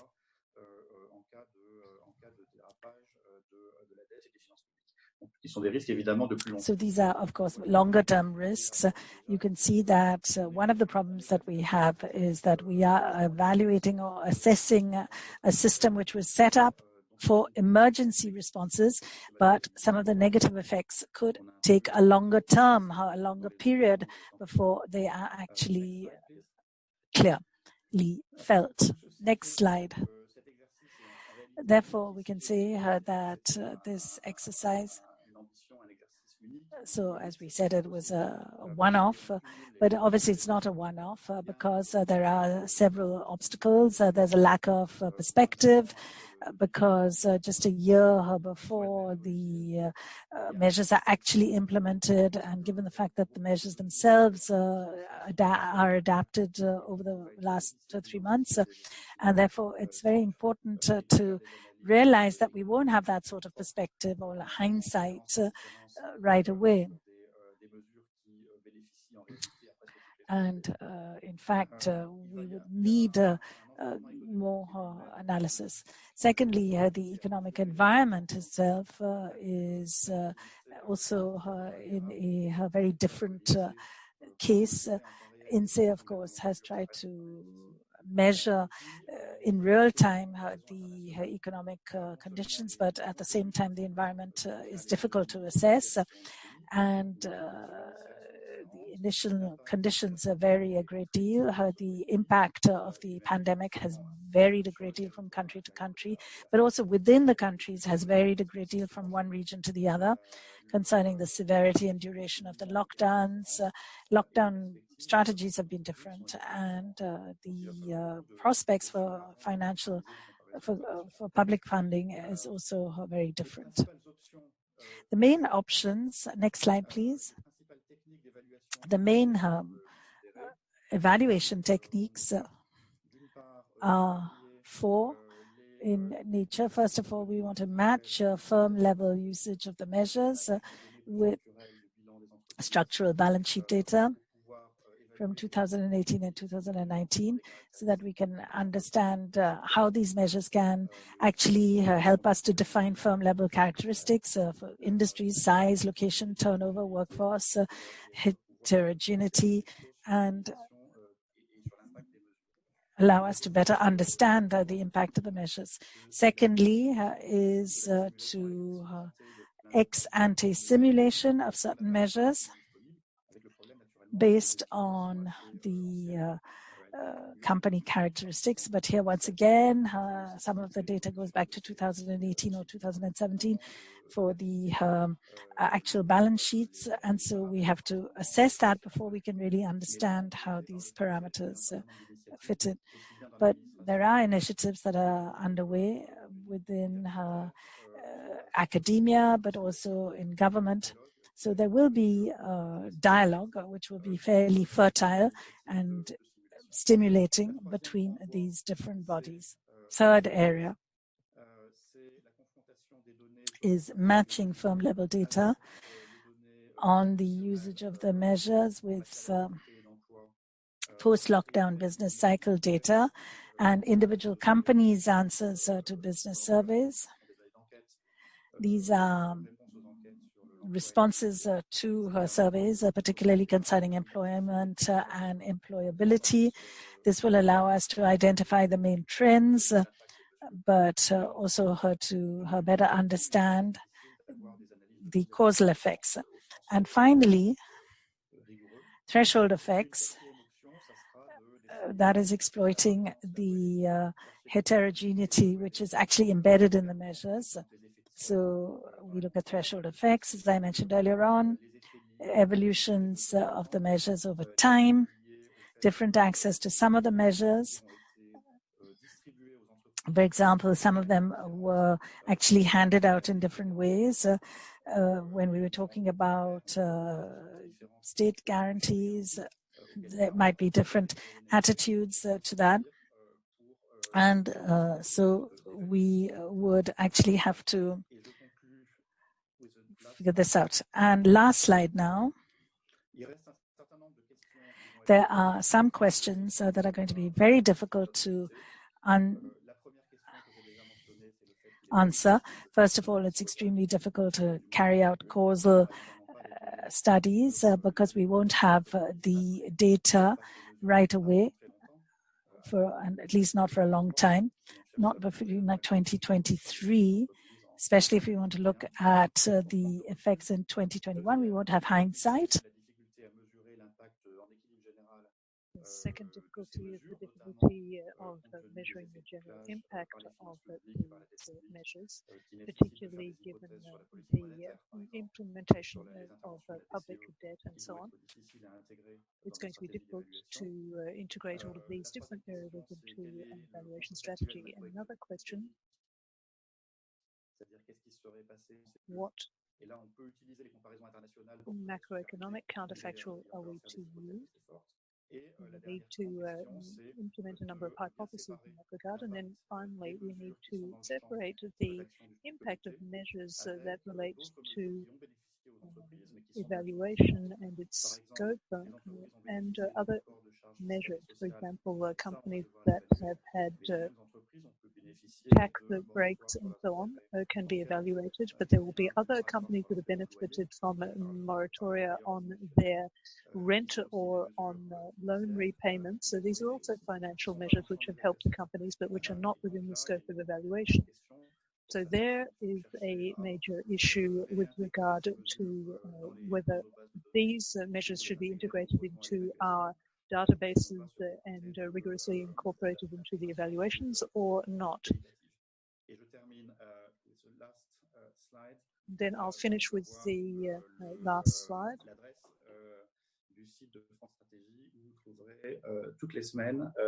This is the address for France Strategy, where you can find updating of that information daily. So thank you very much for your attention.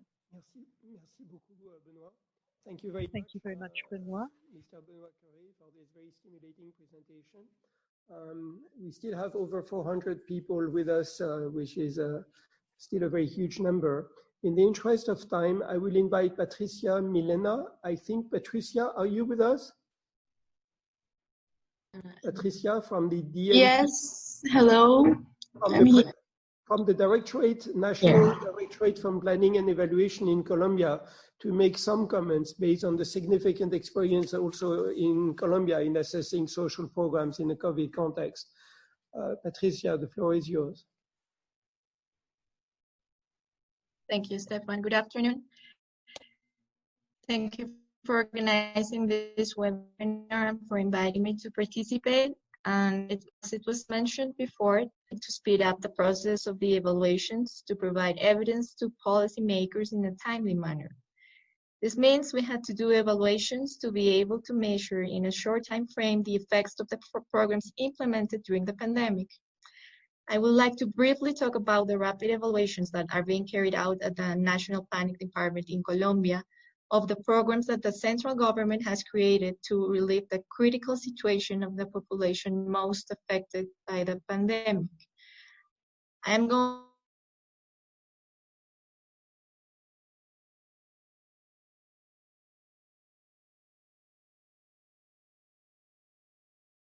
Patricia, we have lost you. I don't know if our technical team can help us.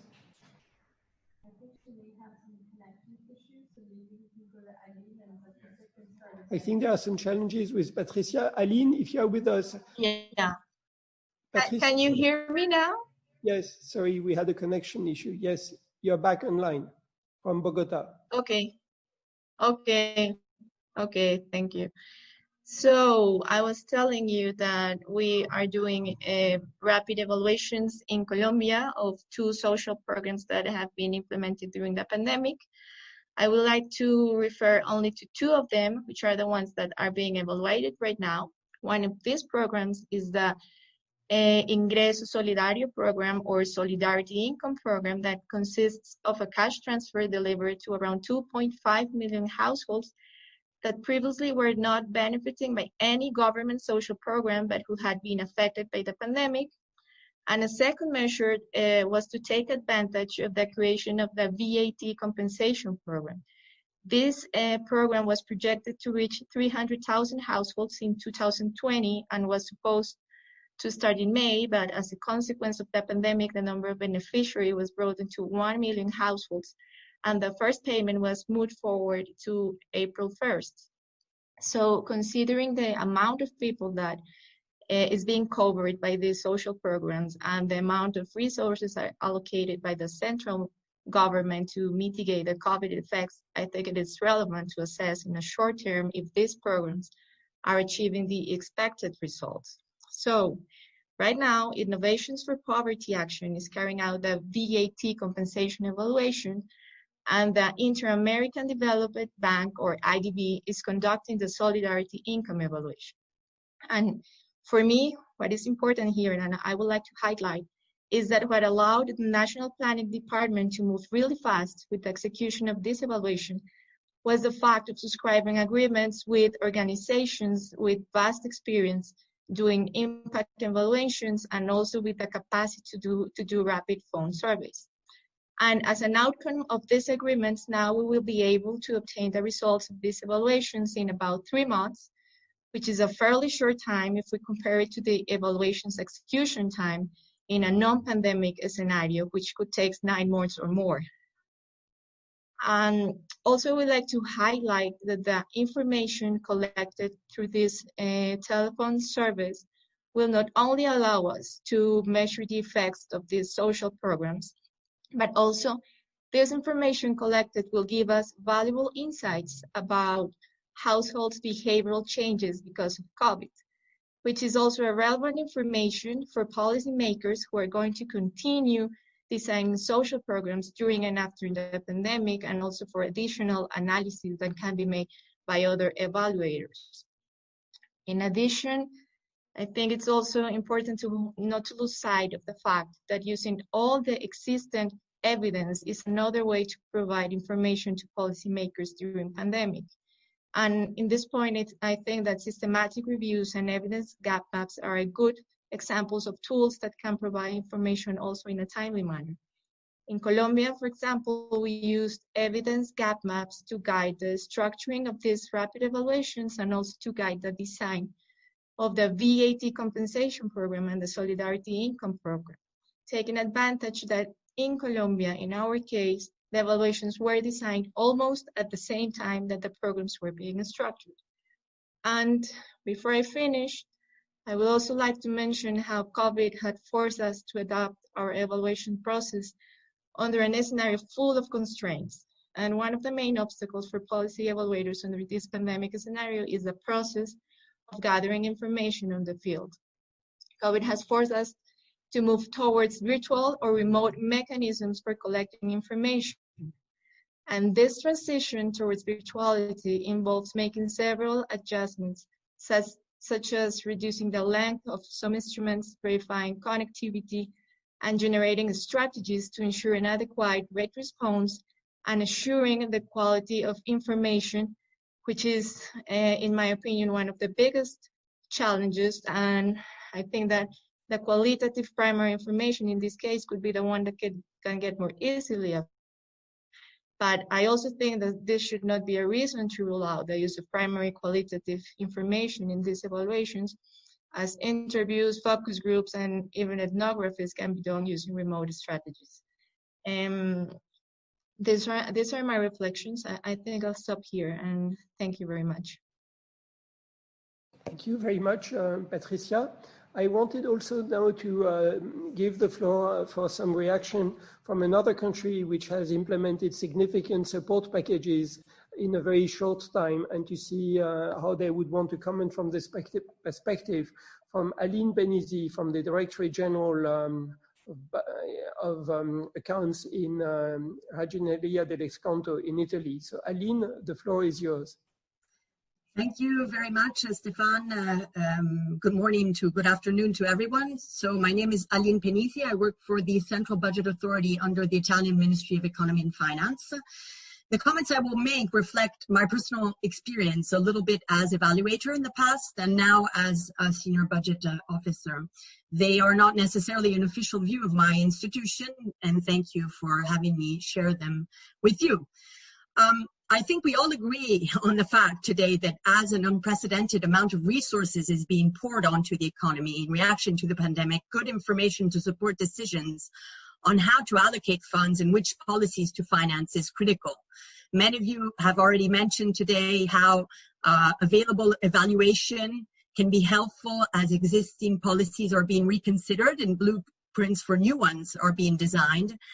A little bit less, but I guess this is an issue too. Monitoring and evaluation of the ongoing emergency action is fundamental to allow for rapid adjustments in due time.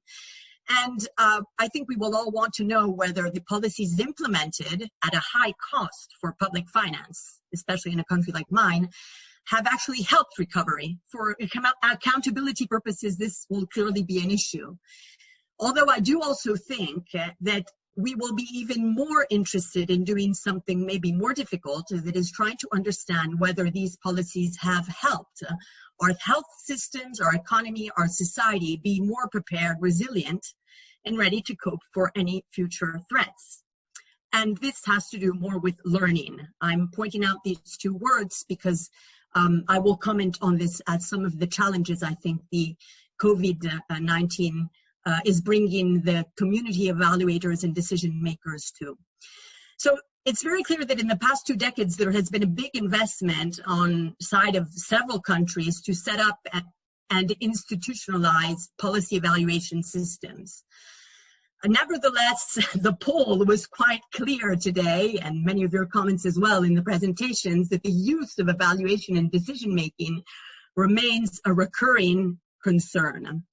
And given the current stakes in terms of the amount of money that is involved, and also the dangers maybe that the world is facing, I think there are big opportunities to focus on how to use this moment to boost the use of public policy evaluation. But to grasp these opportunities means that we will have to keep in mind some key challenges, and I think that these key challenges are already known, although the emergency times somehow have made them even clearer. I want to focus on 3 of them. Obviously, there might be more, but I'm really keen on 3 of them. These are timing. Lots of you have already spoken about the difficulties of timing. I think another one, which has been less mentioned, is dealing with multiple and simultaneous objectives at the same time. And another one I would like to come back to is balancing between accountability and learning functions in evaluation. So as regards timing, we all know, and many presentations have told us how we're coping with this, because policy impacts develop over time. Evaluation is usually a very orderly and lengthy process, while decision-making is a little bit the opposite. It's not at all orderly. As a budget maker, I have this very, very clear. The time for decisions is often unpredictable, and decision makers will not wait, especially in emergencies where being fast is somehow an urgent necessity. And this timing issue has consequences for evaluators. It is clear that many of them are shifting their role and methods at this time. They're doing more reviewing, summarizing existing information. In some cases, there might be also a kind of danger that they become too pressed to produce results in short time. And of course, they might be misinterpreted by policymakers. This is not unusual. And even more often, they are misinterpreted by the media.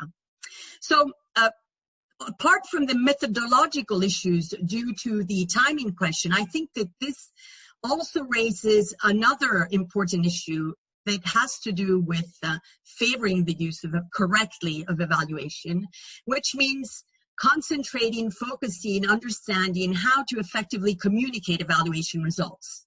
This is a major issue today. It's a major issue also in not, let's say, the evaluation of the economy and society, but even in the evaluation of the critical health issues that we have at the moment. And in this regard, I think that probably we should try to keep separate the role of the evaluators so that they can guarantee those high quality standards, that scientific quality that we need, and the role of the knowledge brokers. Maybe we should not try to induce the evaluators to become themselves the knowledge brokers, but to understand that that might be a role for another kind of job in communicating effectively evaluation results. I also think that in order to favor faster evaluation analysis, there has to be more effort on the side of governments in delivering broad, easy, accessible, and open data. Several of you have spoken about the data issue in different ways. Technology obviously helps us to do this, and as governments themselves become digital, remote data collection is even more abundant. However, tracking expenditure, tracking recipients requires organized processes, structured processes within administrations. It also requires measurement standards, quality checks, privacy guarantees, all issues that we know. I mean, we have already been coping with them, but they will need more engagement in the future months. The data issue concerns all sectors of government. For budget officials like me, it starts by expanding our capacity to track expenditure flows in a very detailed manner across, for example, different levels of government down to the recipient, him or herself. In Italy, the past governments have pushed forward in this direction in recent years. And with such awareness, COVID-19 related legislation has taken several steps to track and monitor precisely in a detailed way emergency expenditure, distinguishing it from other types of expenditure, and especially in those cases where the spending is not directly made by the central government agencies. Open data platforms are being developed to make this data accessible. And some of these open data platforms are actually being developed by administrations on a voluntary basis, have not necessarily been, let's say, required or detailed in the legislation. I think the tracking and continuous real-time expenditure monitoring systems will become an issue that is of interest for evaluators, but is also very interesting for the budget officials, the community that, let's say, I belong to, and also maybe for the OECD working parties, the SBO working party that has activated some analysis on this in the past weeks. Going to the other challenges, the emergency situation has reminded us how complex and interlinked our world is. And although policies are conducted under a sectoral umbrella, they have multiple and sometimes implicit cross-cutting goals. This is another important issue that we realized even more today. So in some cases, public intervention is more about how to fix something on one side without breaking something else on the other side. Evaluations will ever more have to deal with these cross-sectoral issues rather than focusing only with narrow sectoral policy goals. This is a big challenge for the evaluators if they want the policymakers to listen to them. Finally, evaluation needs to keep in mind how much effort to put, as I said before, on the accountability side function of it, and how much on learning. Accountability tends to be more a short-term and one-shot issue. We're interested in knowing whether something works or not. We're interested in knowing it now. We're interested in understanding the responsibilities, who is responsible for it. While learning is a more long-term issue, and especially, this is what I want to say, it's a cumulative process. If you don't invest in a continuous and systematic evaluation activity, you might not have answers, neither to your present nor to your future questions. So this is why it is important to institutionalize. I'm wrapping up. I'm going towards the last comments. As Ministry of Finance... I'm sorry, Aline, we have a bit of a constraint with... Yes? We have. I can't hear. So let me wrap up. Yes, if you could wrap up. Yes. So ministries of finance are not necessarily the leading actor in the evaluation of public policies. They do not necessarily have systematic procedures in place to ensure that the results of evaluation are fed back into the budget decision making. I think that in current times, budget officials should see the opportunity at hand to make spending reviews an entry point via which performance information and evaluation can more systematically enter the budget preparation. And given that action put forward in the emergency times is usually highly centralized, budget officials really can play a crucial role in this direction. And maybe bringing together the evaluation community and the budgeting people, also in OECD initiatives like this one today, can help us make this relationship work better. Thank you.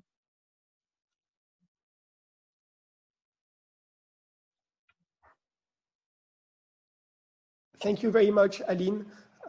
I take from the conversations a few very important messages on the importance of matching the speed, on communicating, on data, on the role of budget officials at this time of crisis in tracking the expenditure. And of course, we are coordinating very well with our colleagues in this area. I noted one question I would wish for Benoit to quickly answer.